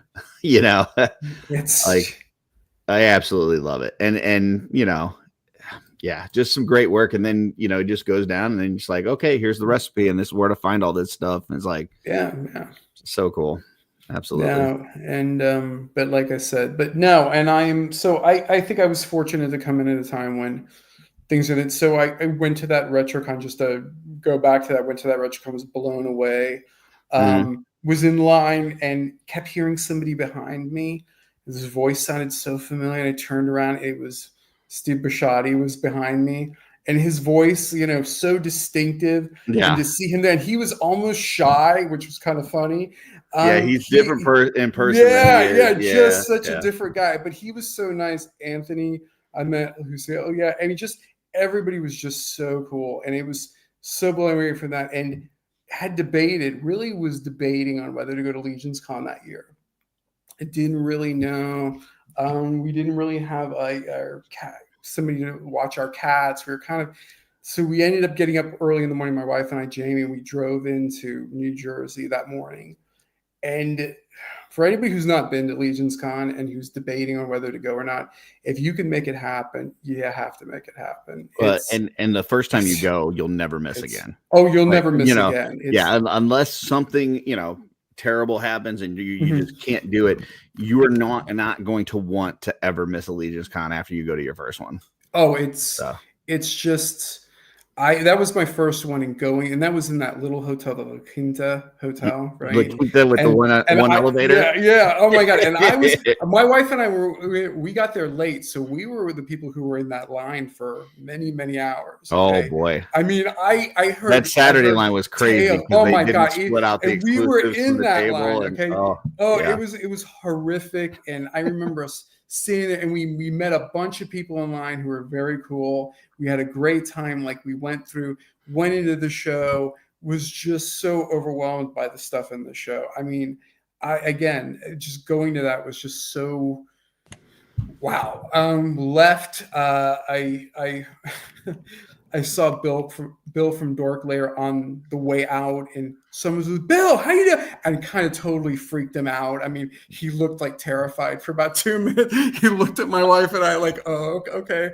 And so we had a great time. So the following year, when we heard we had moved and everything, and to go to the next show was just, again, going to that show was just, I was unbelievable. Yeah, it's I wish I could tell people who have not gone, who are debating it, who are excited to go. It's a whirlwind, and it's over the top. It's New Year's and Christmas combined. It's wonderful for sure. It's so wonderful. Yeah. Hey, speaking of Bill, he's joining the chat. Some of the guys are talking about Malfar being a great figure. So welcome, Bill. Yeah, it's funny though you say that about Bill, because that was my first Legions Con as well. Really, and I was at the intern, and I'm sitting there for G-Con, because that was when they had it separated. It was still at the studio for G-Con and stuff. And I sit down in the front row because I just want to have a good seat. So I get in there early and I sit down in the front row. And Bill comes and sits next to me, and I'm trying to play it all cool, like everything's, whatever, it's cool. But meanwhile, I'm texting my wife. I'm like, the Dork Lair is sitting right next to me. I'm just kind of texting out there. And I was like, she's like, is he nice? I'm like, he's so nice. He's like the nicest person ever. That's so cool. Yeah, it's no. Everybody, like I said before, I've gotten in line with people, and it's so funny to look back now and to see pictures of, Spurger Burgers to send me a picture of my wife and I in line at one of the Zolo cons, and there's like 5 or 6 people in the line with us who I know now, but we were in that line. And it's crazy. It's such a good community. I know I keep talking about the figures but it's such an amazing community. Having been in other toy communities which were less than productive, less than kind to people, were cutthroat, were very certain elements came out that were very disappointing.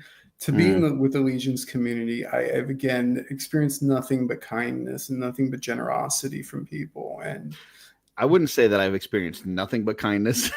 There's definitely been some rough spots, I guess. Okay. But for the most part, yes, it is definitely the best community that I've ever been a part of. And I think it really comes from the top down. Like when you think about, not only are they okay with people painting and customizing their stuff, like they encourage it. They think it's fun. Like the fact that Eric takes a day of Legions Con after it closes and just walks the whole floor to see what everybody's come up with is just really cool. Like you think about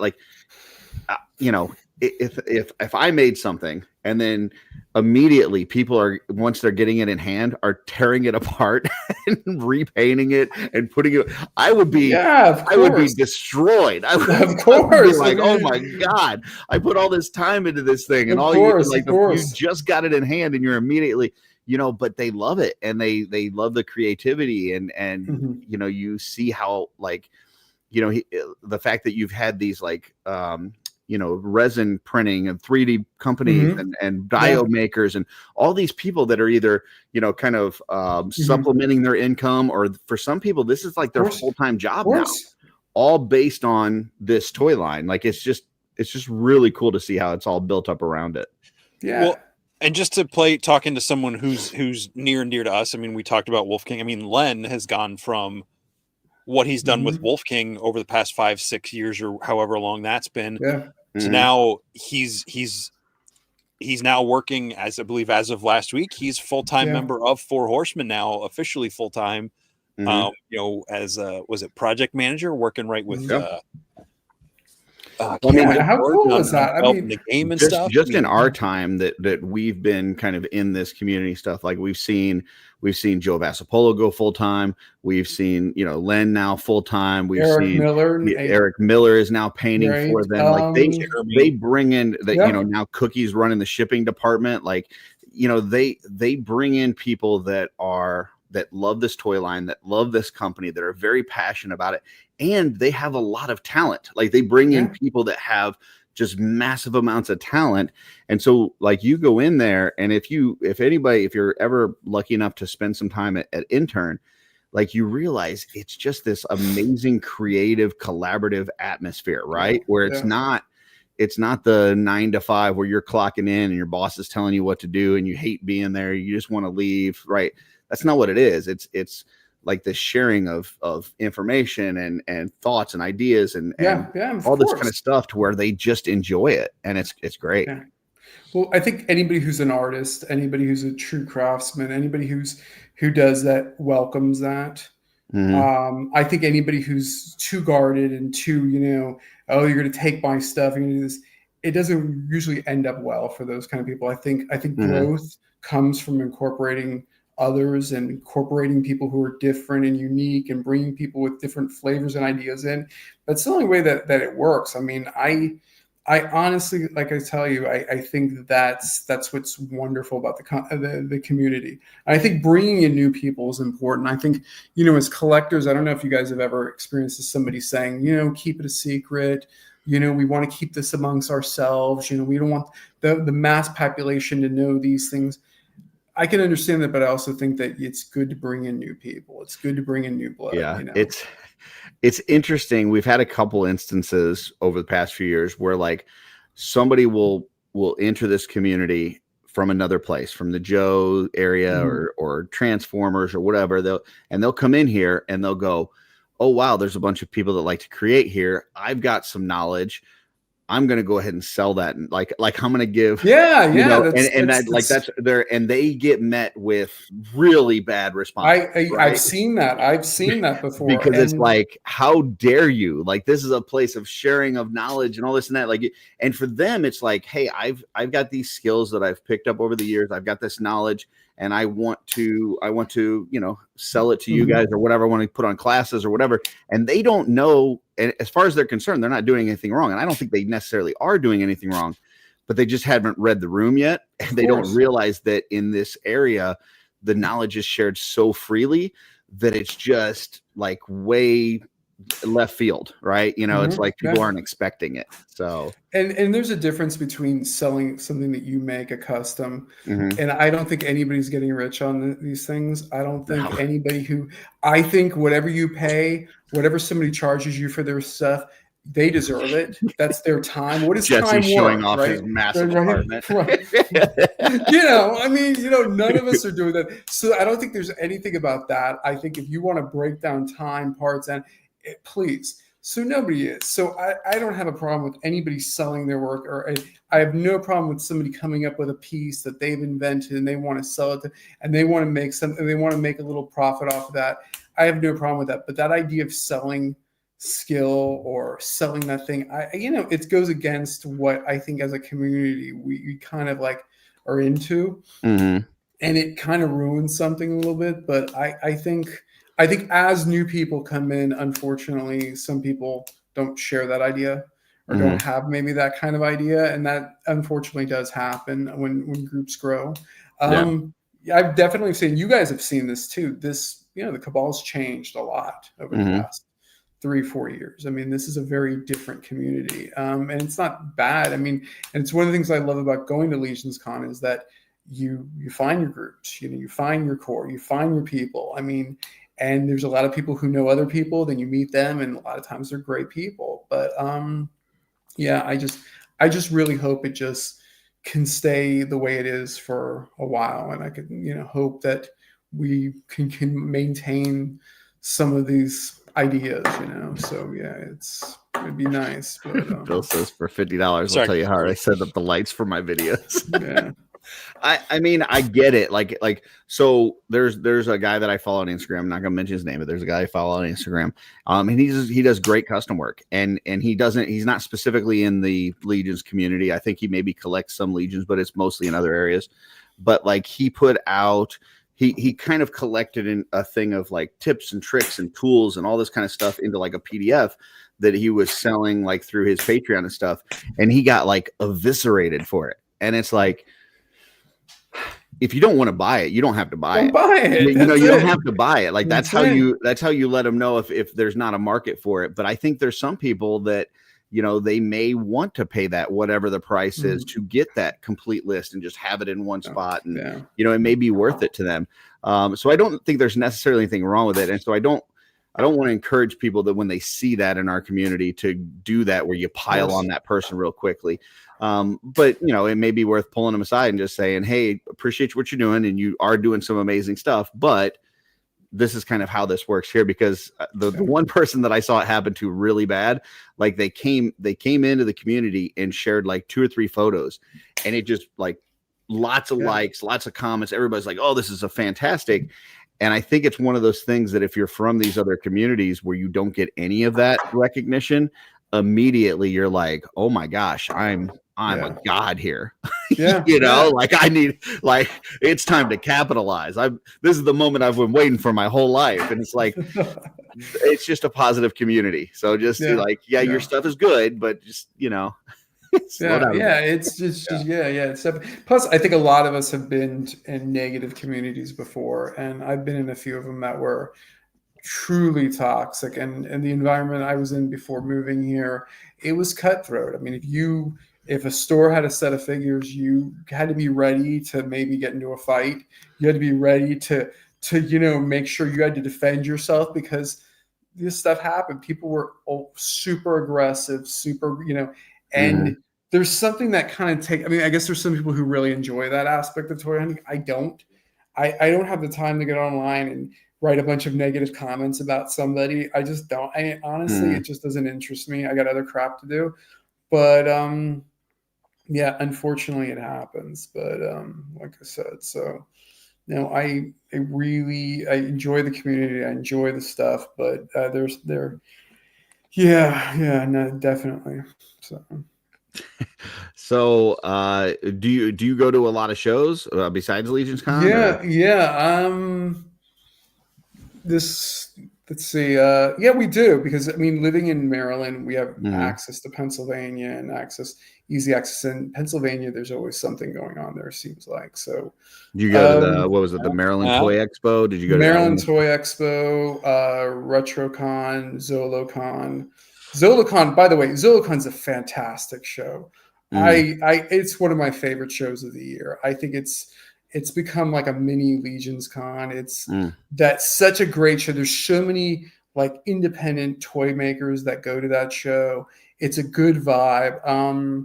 I think last year we had a really good time at that show. It was cold as hell, but so we go to that one. Carver, I'm really looking forward to CarverCon. I've not been to the Midwest, so I'm so excited to drive there and to do that next summer.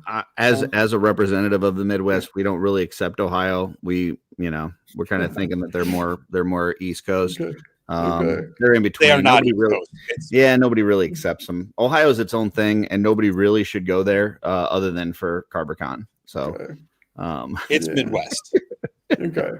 So I've never been, so I've gone, and so I'm interested in going there. But living on the East Coast, it's one of the best things about living out here is that you can go to these shows. I was born in Ohio, but I still, it's okay. By the time I was 3 years old, I was out of there. As soon as I could talk, I told my mom, "Hey, we got to go. This is not good. We're gonna go, Mom." I'm pretty sure those are my first words. Like, we got to get out of here. Trust me. I grew up in Miami, so you're hearing me say shit about Miami all the time. I mean, I love Miami, but it's I don't want to live there anymore. But it's So as a Southern Floridian, I could definitely relate. Yeah. Eric says the secret about Ohio is everybody hates us because they wish they could beat us. Yeah. Okay. Sure. I used to hate driving through Ohio when I would drive to Missouri for school. So I did the trip plus. Well, no, it was about the same because I went to the other side of Missouri than where Curtis goes for Legion's Con. So it was essentially the same amount of time. I didn't have to drive all the way through Pennsylvania, about an hour and a half less of Pennsylvania than Curtis does. But I don't know what it was. I hated driving through Ohio. I genuinely have no problem with Ohio. I think Ohio, that all that stuff's more of a sports people thing. Because of all the places I've lived, everywhere is the same with just different types of people, different personalities, and different geography. Like you know, land, and that's why I like Pennsylvania. I love the hills and the mountains and the trees and all that stuff, and definitely did not get that in Missouri and Illinois. Yeah, it is a fact though that a dog cannot be a rescue in Ohio until you cross the state border. It's not considered a rescue until then. You're kidding me? No. I don't know. Yeah, when we got out of Ohio when I was 3, my parents didn't want to like, you know, culture shock me by bringing us to a really awesome state. So we just went one step up from Ohio and went to Missouri. So we didn't have much of an upgrade. Anyway, that's just me picking on the Ohio. I know there's a bunch of Ohio people in the chat. So, but no, CarverCon should be awesome next year.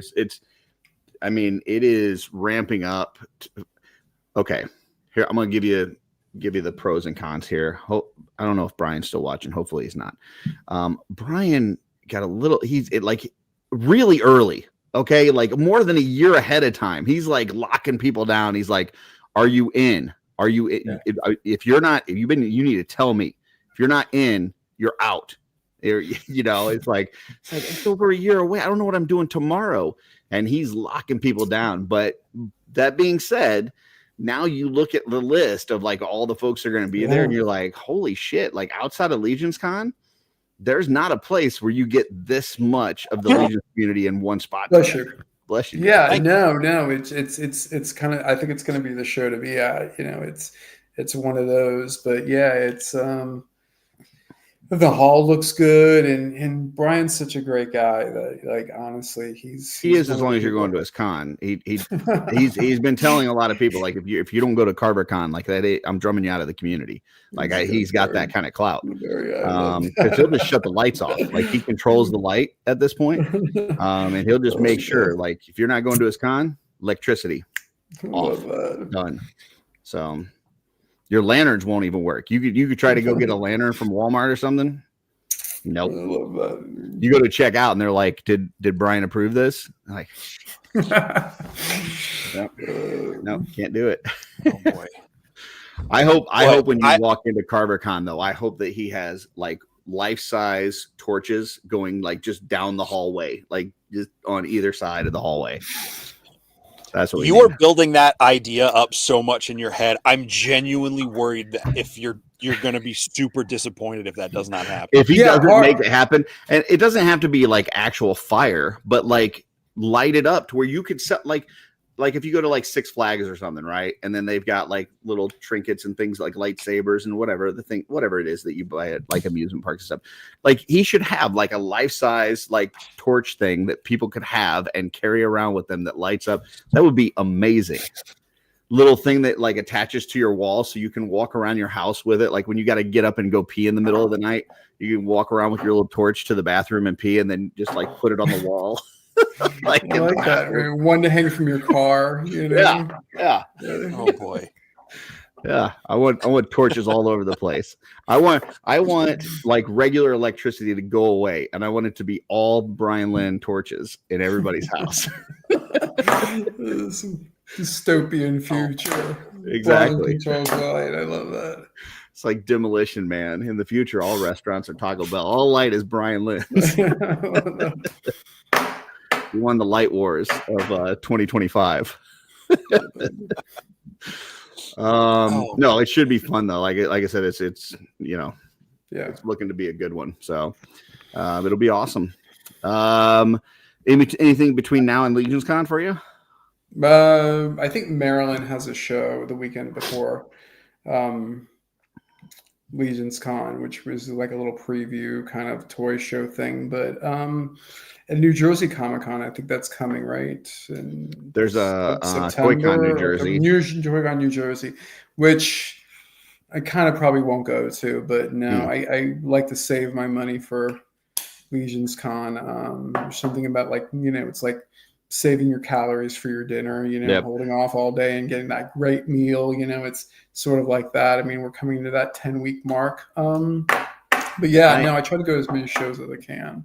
Yeah, I've got Joe Lanta coming up towards the end of September, so I can't really do that in September, but I'm going to plan on October not spending any money on toys in October. Like just have a whole dry October so that when I get to Legion's Con, I'm like ready. I'm just itching to buy everything. That's if they don't release something. I keep even if they do, oh my plan is to trade for it. So like if they come out with something, let's say, first week of October, they come out with some graveyard thing or something. I'm going to see if I've got something currently in my stash that I can trade somebody that they need, and then they buy the thing for me. So I'm still no out-of-pocket expense. That's kind of what I'm looking for. I like this. I like this wraparound. Yeah. That's good. That's the goal. We'll see if I'm successful, but we're going for dry October, folks. Dry October. I like that. Let me know if you're in. But and then you got a table, right? At Legion's Con, or you're going to be in the Glio section? Is that right? Me? Yeah, are you going to be in that? No, I don't have a table. I'm not doing anything. Okay. I want to go there as a customer, Gotcha. You guys, let me tell you, watching people work their tables, it's work. You guys all look so beat by the end of the day, and he is like it's especially Jesse, on the even number years. Yeah, no, I've seen Jesse. I've seen Jesse at shows. Even number years kill Jesse. Like he barely makes it out alive. Look, record straight here. It's not just the show. Yes, the shows are physically tight. Like yesterday, I could not wait to get home and just unwind. I mean, because I was doing that show by myself. But again, it wasn't a lot of activity, so it wasn't hard to handle by myself. But the 2 years those things happened, one of them, I came down with COVID, and I didn't know it till after I got home. So I think that had a part of it. And, I think it's just, I think it's going, I'm not going to say that because I don't want Curtis to yell at me. I just think my level of, what do you call it? People get like a sugar rush if they drink like a Monster or energy. I think that's me all like from the time I get in my car to go to the event. And as soon as my table starts to come down, my body's just like, you're done. Like I'm just riding that high the whole time. Yeah. I gotcha. And there's some other things. Does the defense rest at this point? Is it time for the prosecution to make our argument? No. Okay. Because what I would say is like this, what I've seen from being next to Jesse, is that he's on his feet pretty much the entire time from start to finish of the con, not sitting down, out in front, talking to people, making sales, not only for himself, but his other two table partners, right? And he's kind of doing all that stuff. And then he had a situation where I think his air mattress like got a hole in it. And so he didn't get any sleep. So not getting enough sleep, on his feet too much.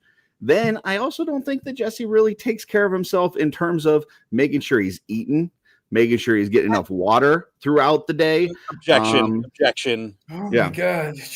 I after that first Legion's Con, which I definitely neglected the water and the food, just because I hyper focus. Brett Stoddard came to the show yesterday, and I had my bottle. I had a whole 6-pack of big bottles of water, and I was like, Brett, I want you to witness me drinking water. I don't have soda here. I did have a Coke with lunch because it was a can, but I had water. I was like, I want you to see. He's like, I'm not even in the cabal. I'm like, I just want someone to witness that I am drinking water and I've got crackers and food back here. I was like, I'm going to eat lunch before you leave. I'm going to go over and get something from the thing. So if anyone asks you, I have a witness that saw me eat food and drink actual water. So last year I took care of the water. I missed one meal. Yes.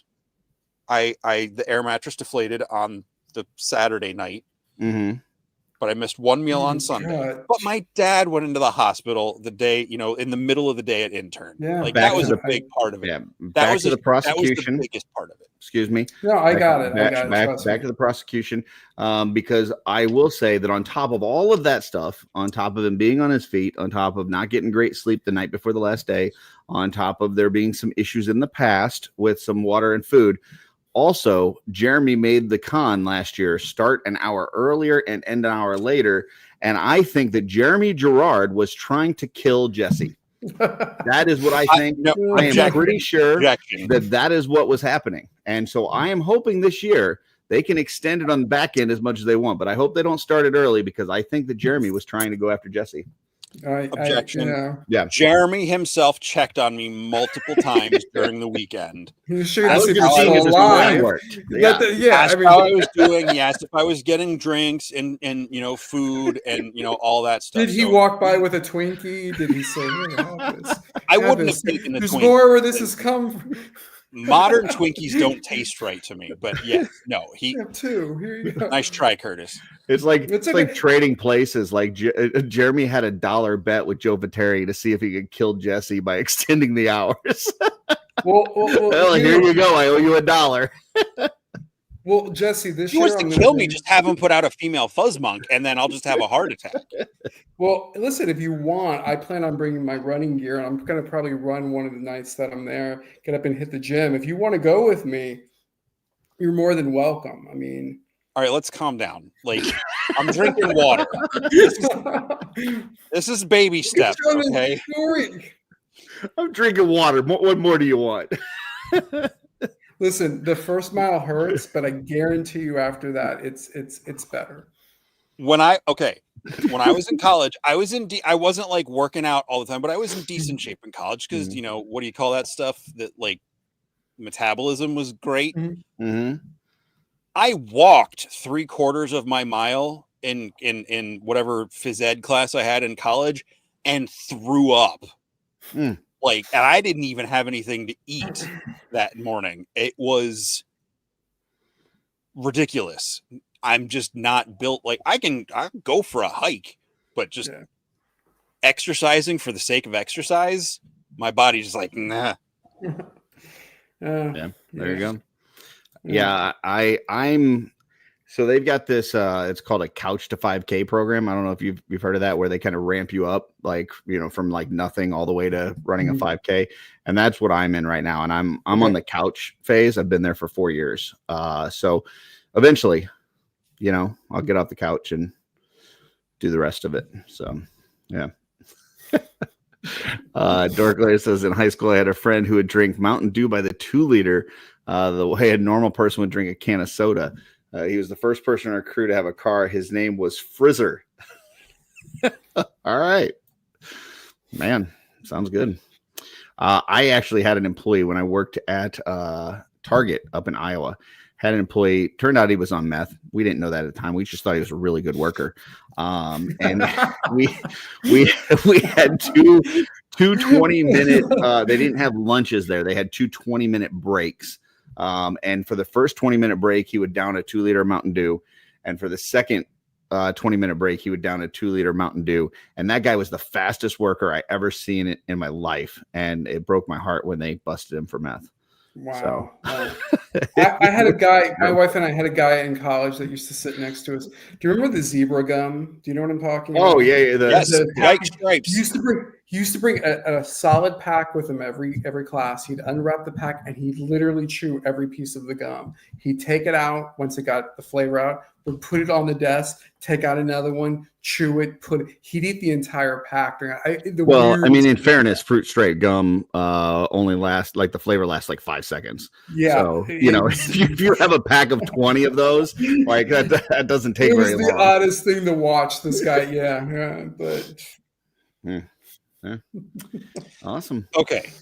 Yeah. Well, I know we're getting close to the end, but I've got to throw this out because I've recently been noticing that Marty's been putting up a lot of like you and your wife. I'm assuming it's you and your wife go to movies. Yeah, we're movie people. I think. Yeah. And when you said that you teach English and that sort of thing, I'm like, all right, that made it when I would read your review, I'm like, it kind of reminds me of my friend John, the way you write, and my friend John is, I believe he was like a lit major, and I was like, all right, so there's some similarities. So hearing that makes sense. Yeah. I've got to ask this, Curtis, just because it's made such an impact on me. I can't remember if you commented on any of the posts. Have you watched K-pop Demon Hunters yet? Yeah, I watched the first 3 minutes of it, and that was enough. I'm sorry. Okay. That's okay. Look, you know what? I respect it. I think the animation looks brilliant, and I know it. I literally turned it on. I watched the first couple of minutes. I have a 10-minute rule. My wife and I have a 10-minute rule when we It go to the doesn't movies. sound like you did have a 10-minute rule. It sounded like you had a 3-minute rule. Well, for that, it was enough. It was pretty much enough. I mean, and again, I know I'm the odd person here. I know everybody loves the movie, and I love animation. I love the Spider-Verse movies. Flow last year was one of my favorite movies. You got to give it more time than that, man. But I was watching it, and there was a bunch of teenage girls singing, and it was just a lot of lights. Give it more time, man. It's got action. It's got heart. It's got a great story about life. Yeah, music is amazing. I don't know if I said this to Curtis, but I said it to someone. It is dethroned. I'm sorry. It is dethroned. No, hey, look. I love that movie. I don't expect everyone to share the same opinion as me. I don't expect everyone to love the movie. I expect them to give it more than 3 minutes. Okay, I'll go back. I'll make you do it. I'll go back. I'll watch more than 3 minutes of it. I literally started watching it, and I'm not somebody. If somebody suggests something, I'll say no, I can't watch it. I'll give it a shot. But if I started watching it, and it was. I couldn't get through. But I'll go back. Here's what helped me.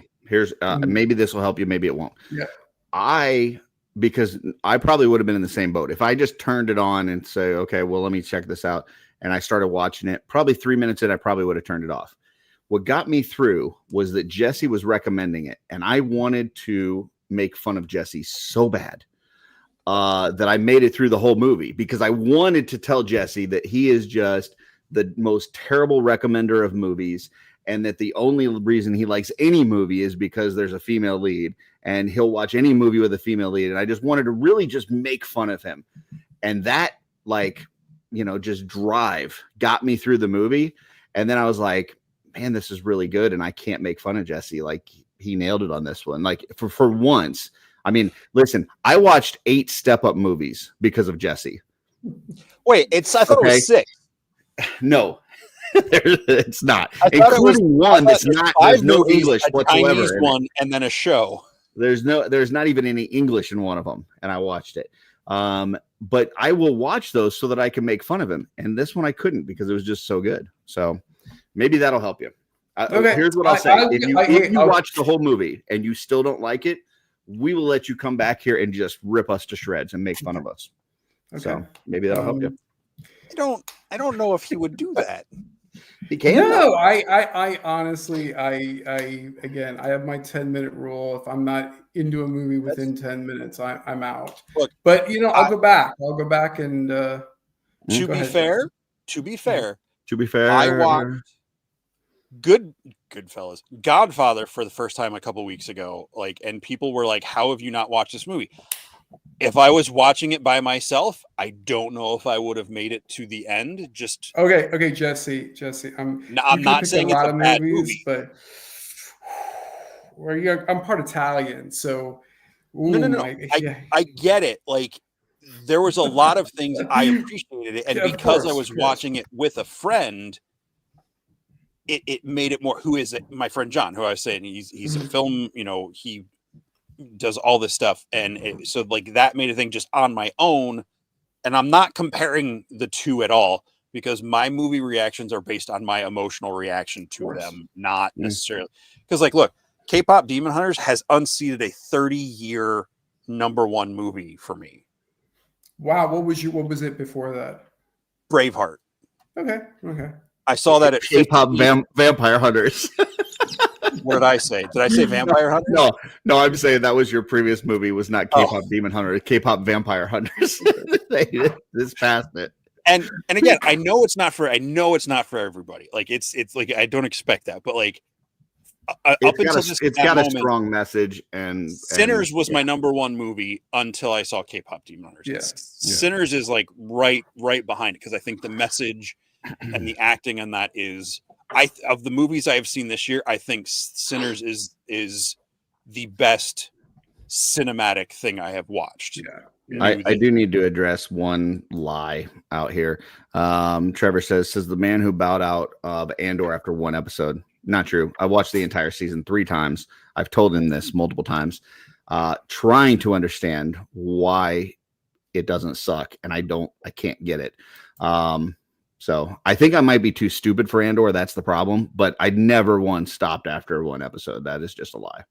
So I think didn't he say one season? No, he said one episode. Oh, yeah. See, and I loved Sinners. I thought Sinners so far is my favorite movie of the year. That and something called Black Bag with Michael Fassbender. I've heard that's really good. I need to check that out. It's fantastic. If you've ever, there's a show on Netflix called Black Doves, also with Keira Knightley. That's fantastic. Oh yeah, I mean, just so well done, so good. But no, I'm not saying K-pop is bad movie. It's just I can identify a good movie versus a bad movie, or a movie that I identify with or connect to.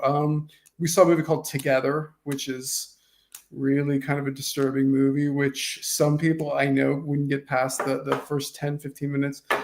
But there's a lot of stuff. I mean, didn't you guys usually ask a question about a story about Jesse? Oh yeah, we're getting there. We're getting there. Okay, cool. Yeah. That's an interesting idea. I saw the poster for Together, and I was like, "Ooh, I don't know if that's going to be for me," because body horror. Yeah, really I get it. I totally get it. But yeah, I would say Sinners. Sinners is fantastic. If somebody's not seen it. The one that I can't do, like even just the thought of it makes me sick, and Jesse's gonna gag, is that Tusk movie. I can't. Oh, I totally agree with you. Yeah. My wife, if you mention that movie, she'll run out of the room. That movie is just, it's rough. I did watch Barbarian last week. Yeah, Barbarian. You watched what? Barbarian, because it's the same director as Weapons, right? And I want to see Weapons. Yeah, no, that's another rough. That movie just things get from worse to bad really, really quickly. Yeah, tomorrow we're seeing Jaws. Have you guys seen cool. that? Yeah. Where they're bringing the original back in theaters. Yeah. They're doing a lot of that lately. They just did that with TMNT, and then they did it with the 2 Keaton Batman movies, Batman and Batman Returns. I'm not trying to start fights. Because of my age and because of the family I grew up in, I did not experience Jaws as like a child. It wasn't a formative movie for me. So when I finally watched the whole thing, it was like intellectually and like cinematic history, I understand why it's a big deal. Me watching it now, or whenever I did watch it, I was like, I don't get it. Like, I mean, I get it. I mean, you know what I mean? Like, not saying it's not a phenomenal. It doesn't hold up as well as what you're saying. You know, yeah, it's just, I mean, I'm not putting it on the same level as Monster Squad, but again, that movie, if certain things that I grew up with, it's like, I know some things I watched as a kid and even now aren't great, but they resonate with me because of, but hey, I love the movie Elizabethtown, and I don't think I know anyone in the world that likes that movie. Is that the one with the amazing band part? Was that what is that? Spider? Bat? Here's a hornet. A hornet? All right. Why are you inside my home? While Jesse avoids hornets, Marty, there's a situation that occurred. At one point in Jesse's life, he booed a wedding proposal. So I'm going to give you some facts that we know. And then we need to kind of get your story of what you think happened. So the facts that we know is he went to see the movie Fun with Dick and Jane. That is the movie he went to see. He chose to see that. Nobody was forcing him. And he chose to see it with a few friends. He gets there to the theater. They're sitting there getting ready for the previews and stuff. The previews have not began yet. It is doing the commercials before the previews. And he looks around in the theater. Besides him and his friends, the only people that are a few rows up from him, there's a guy and a gal, and what appears to be the gal's parents there, all sitting there, also watching the screen, waiting for the previews to begin. It's going through the commercials, and then something comes up, and it's like really soft music. It's kind of like a beach setting or something, some sort of romantic setting. And then it comes across the screen, and it's like, "Will you marry me?" Jesse starts booing relentlessly. then to look down and see that this guy is down on a knee proposing to this gal. So what we'd like to know from you is kind of what was going on, what went through Jesse's head, why was he booing this? Was there anything that happened before or after that event? And then what impact did it have on that poor couple? So this is your time to tell us your version of the story, because Jesse refuses to tell us the story again. Okay. 2005, I'm guessing. Fun with Dick. I think Jesse went to the theater. I think there was some sour apple schnapps involved there, maybe some Sour Patch Kids. Jesse was sitting in that theater. Yeah, maybe Jesse was sitting in that theater with his friends, hanging out, getting ready for the movie, very excited. And I think they were having a conversation. And again, my version of it's a little bit different. I think there's some misinformation about here. I don't think that Jesse realized he was going to see the movie he was going to see. From my understanding, Jesse thought he was going to see Cheaper by the Dozen 2, which was also that weekend. Jesse was very excited, big fan of the original, and he was sitting there waiting, eating his Sour Patch Kids, and they told him, no, Jesse, this is not Fun with Dick and Jane is what we're seeing, Jim Carrey. And I heard Jesse say, no, and boo, boo. So in fact, it wasn't really the couple that Jesse was booing. It was the fact that it wasn't Cheaper by the Dozen 2. Oh, and he was so profoundly disappointed in this experience that he felt the need to boo even before it began. So happens this couple is proposing, and they kind of confused the story. And what the impact was is, they ended up not working out. It ended up breaking up, and secretly they both really are unhappy people because of this guy that was in the theater that was booing everything. And so if it wasn't for that one moment, that one timing, it just changed their lives forever. And all because it wasn't Cheaper by the Dozen 2, starring Steve Martin. Yeah. All right. Well, there you go, folks. That's the story. Is that the right one? We will find out at the end of the year. We still have several weeks to go of different guests that are going to come on and tell their story. There's been a lot of versions, folks. Once again, I think, our guests have, typically been coming on here and giving Jesse an excuse that like he was not a mean person. He wasn't being a bad person. He was doing something totally innocent, and it just so happened to be this thing that affected the couple. So whether that turns out to be true or he is just a heartless guy that just wanted this couple to break up, we don't know. We'll find out end of December. So Jesse, any thoughts on the story?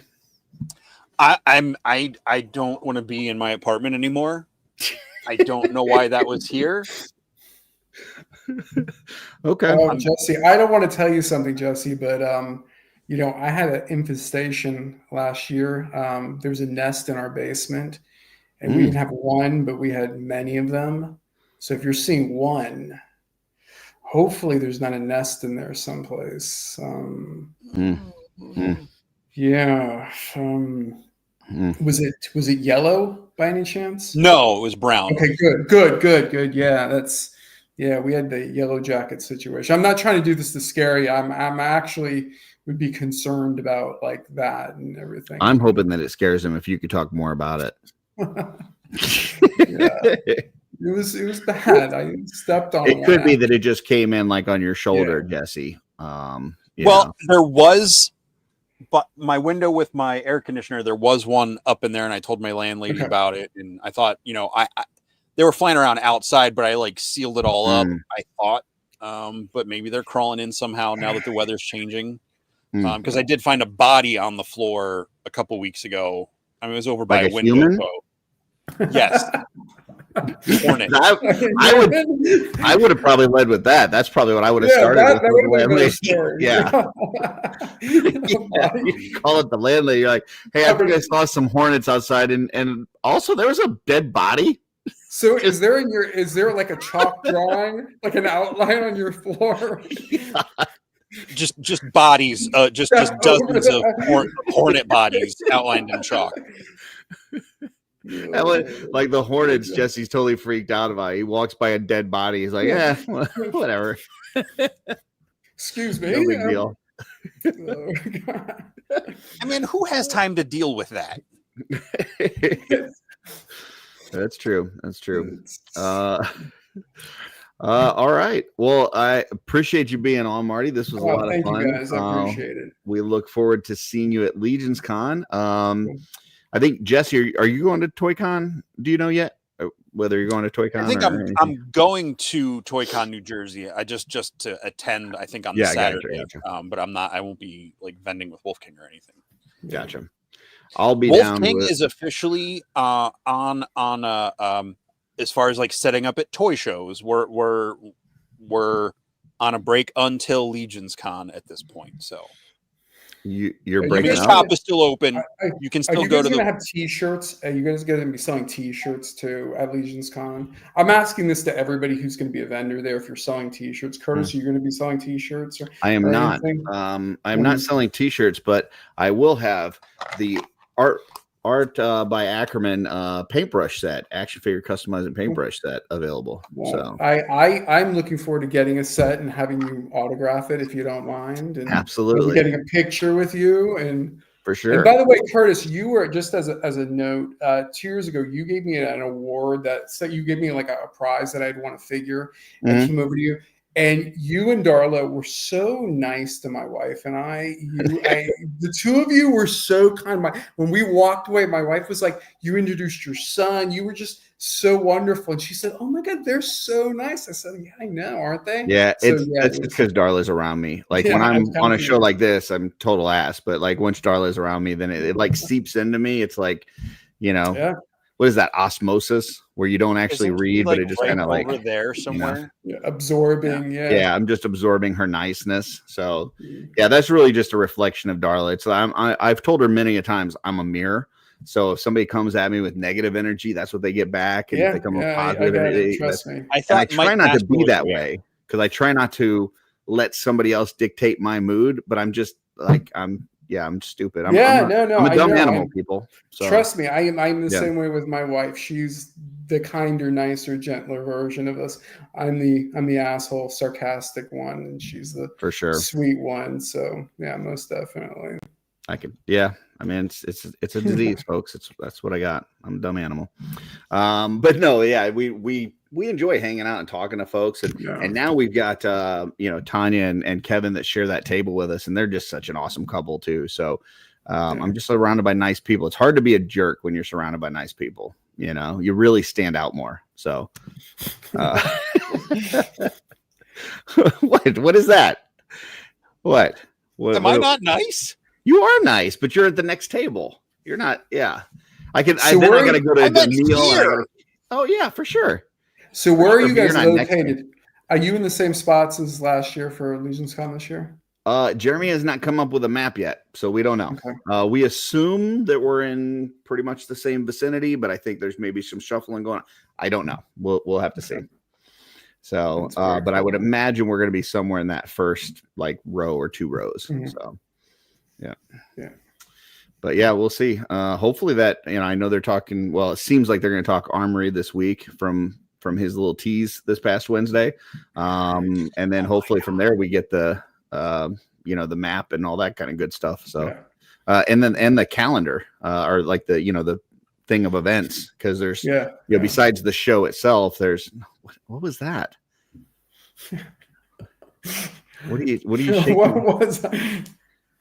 This weird obsession with my yellow sweatshirt that's been hanging on the back of my chair for 2 years. Nobody said anything about your yellow sweatshirt. Where you look right here? Did you defeat it with a nearby T-shirt? You got that shirt, Jesse.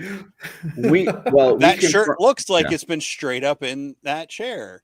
It has been there. I've noticed that shirt there very often, but Such as like, I thought it was like a thing. I thought it was like there for a reason. It's like somebody signed it. It was to show off my awesome Cabal shirt that I can't wear 3/4 of the year because it's too hot. I will say for those, some people may have missed it because, you know, we recommend not watching OffWorld, but on OffWorld a couple weeks ago, Dylan went to visit Jesse and he was actually in Jesse's apartment with him.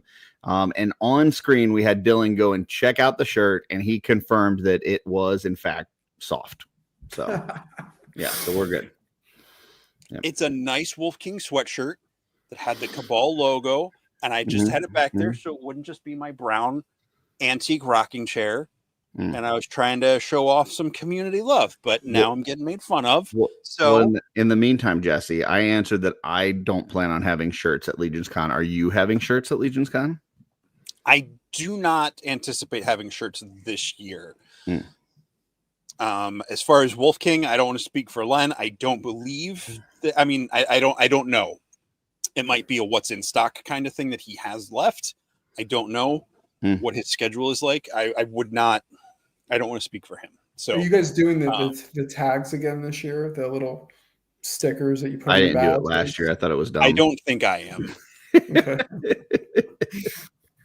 I thought they were all dumb except for Dirk's. Dirk's I was gonna say Dirk's was the best. Yeah, Dirk's was amazing. And here's the thing, and you know, I don't mean to poo-poo things, but I'm going to. So here's the thing: when you're running a table, right? Like, first off, there's an expense to the table, right? So you got to pay for the table. Then they don't provide tablecloths, so you got to get a tablecloth. Then you got to get signage because you got to have people got to know what the table is, who is at the table, right? Then you typically got to get some sort of signage behind you. Then people expect stickers, so you got to have stickers. A lot of people expect pens, you got to have pens. Then this whole ribbon thing came. I was like, how much does somebody with a table have to spend before they can actually even show anything? Like, it's just so much stuff at this point that I'm like, you got to draw the line somewhere. And I was like, I'm drawing the line at ribbons. That's it. I'm not doing ribbons. That's where I'm drawing the line. And then I got Dirk's and I was like, this is fucking amazing. This is great. This is because he had no expense. Like, that was my whole thing, was like the expense of it. Right. And he's like, I'm just going to find trash around and I'm going to make that into the ribbons. And there it is. And I'm like, this is the most brilliant thing I've ever seen in my life. And I think I fell in love with Dirk that day. So yeah. Yeah, he's a good guy. He's a great guy.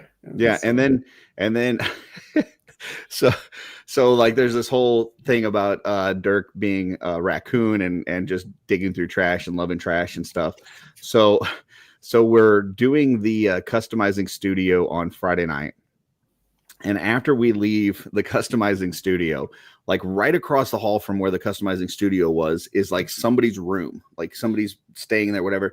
And I guess they had either ordered some food or got something, and they had just a bag of trash sitting outside their door. Right. So I grabbed the trash. I grabbed the bag of trash from outside this person's door and I bring it downstairs to the fire pit and bring it to Dirk to give him this bag of trash.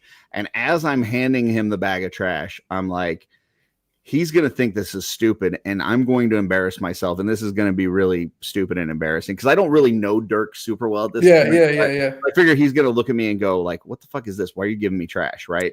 And dude, he loved it. And he went through it and he was all excited about it and stuff. And so then Monday, Darla and I wake up, we're getting ready to leave after the whole weekend and stuff.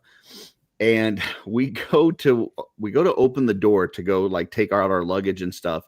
And our entire front of our door, like in front of where our room is completely blocked off with trash. Like the whole area in front of you could not get out of the room until you removed the trash. And he had filled up the whole area and then had like a note there about, you know, that he went all around the hotel collecting as much trash as he could to show his love and appreciation. It just filled up our whole area in front of our door. So it was awesome. Yeah. Dirk's an awesome guy. Yeah. Yeah. I love him. But yeah, no ribbons. No, fuck the ribbons. You doing ribbons, Jesse? No ribbons. Yeah, no ribbons for Jesse either. I don't know if ribbons. Brian will do ribbons, but I'm not doing ribbons. Jesse, can you join me in saying fuck ribbons? No. Okay. All right. Guys, earlier I don't before, want them doesn't mean that other people can't. yeah, guys. Hey, earlier before we started the show, just so everybody knows, Jesse told me in secret he said "fuck ribbons." So, just FYI. All right. Well, it was awesome, Marty. Thanks for joining us. Thank you so much, guys. Appreciate it. Absolutely. Appreciate your time. Honestly, Just having another hornet attack. it's been an honor, man. We're gonna put you backstage. If you've got to run, totally understand. If not, hang out, and we'll be with you in just a second as soon as Jesse's done being attacked by hornets. So in his make-believe house that he has that doesn't have hornets. I love that. All right, I'll talk to you in a second. Oh shoot, you're killing me, man. Hey, what's going on in that piano back there? Is that one of them? I don't know. There's just no pianos? crusty blankets. There's no crusty blankets to be seen in this picture. So, is that one of them crusty masturbation pianos? Oh God.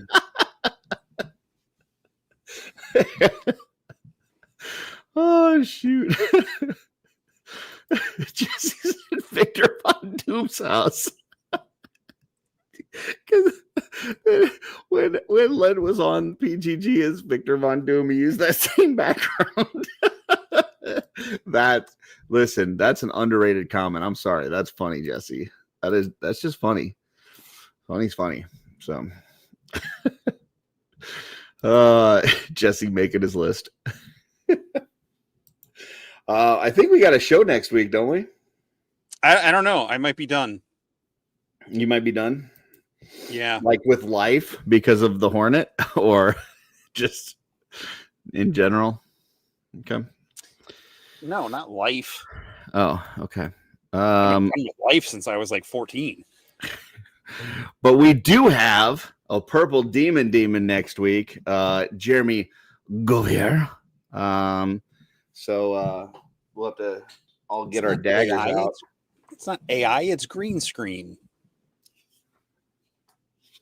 Get our trusty daggers. This is a true 1-of-1 dagger. This is what one looks like. In case anybody's watching that thought they had a 1-of-1 dagger that turned out to be not 1-of-1. So just FYI. But there it is. Yeah. Yes. Gunvier. Yes. You'll gouge your eye out. All right. I think that's a show, Jesse. You did a good job of not being stung.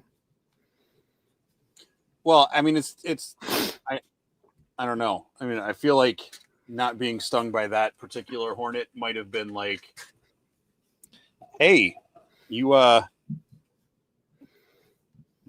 I don't know. I feel like anything I'm about to say right now would be cancelable, an offense. You know what you could do? You could just consider it a roommate and see if it'll pay half the rent. It's an idea. Hornets don't make that kind of money. What about Green Hornet? I definitely don't want him as a roommate. I mean, he had enough to have like somebody that worked for him, so he must be doing pretty good. He had a nice car too. My car's fine.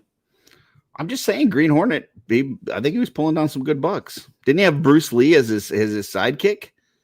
That's got to be pricey. You know, Curtis, that was a movie, right? Or a show. Yeah. Real. Well, yeah, but I mean, somebody had to pay Bruce Lee.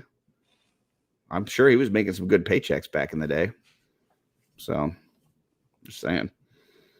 I'm just saying not all Hornets don't make money, is what I'm saying.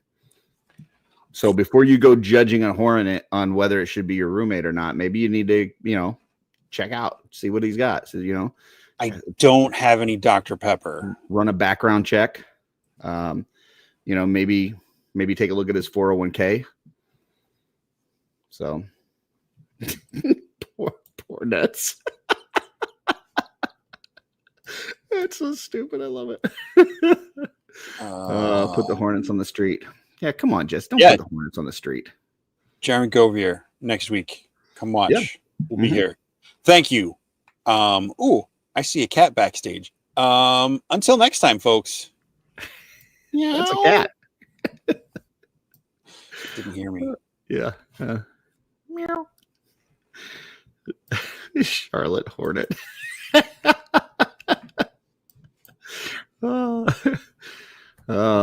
Yeah, what's on your shelf? That feels worse. That is definitely worse. That look no. Yeah, this one's terrible. Oh, that's your real one. Never mind. Sorry. Bye.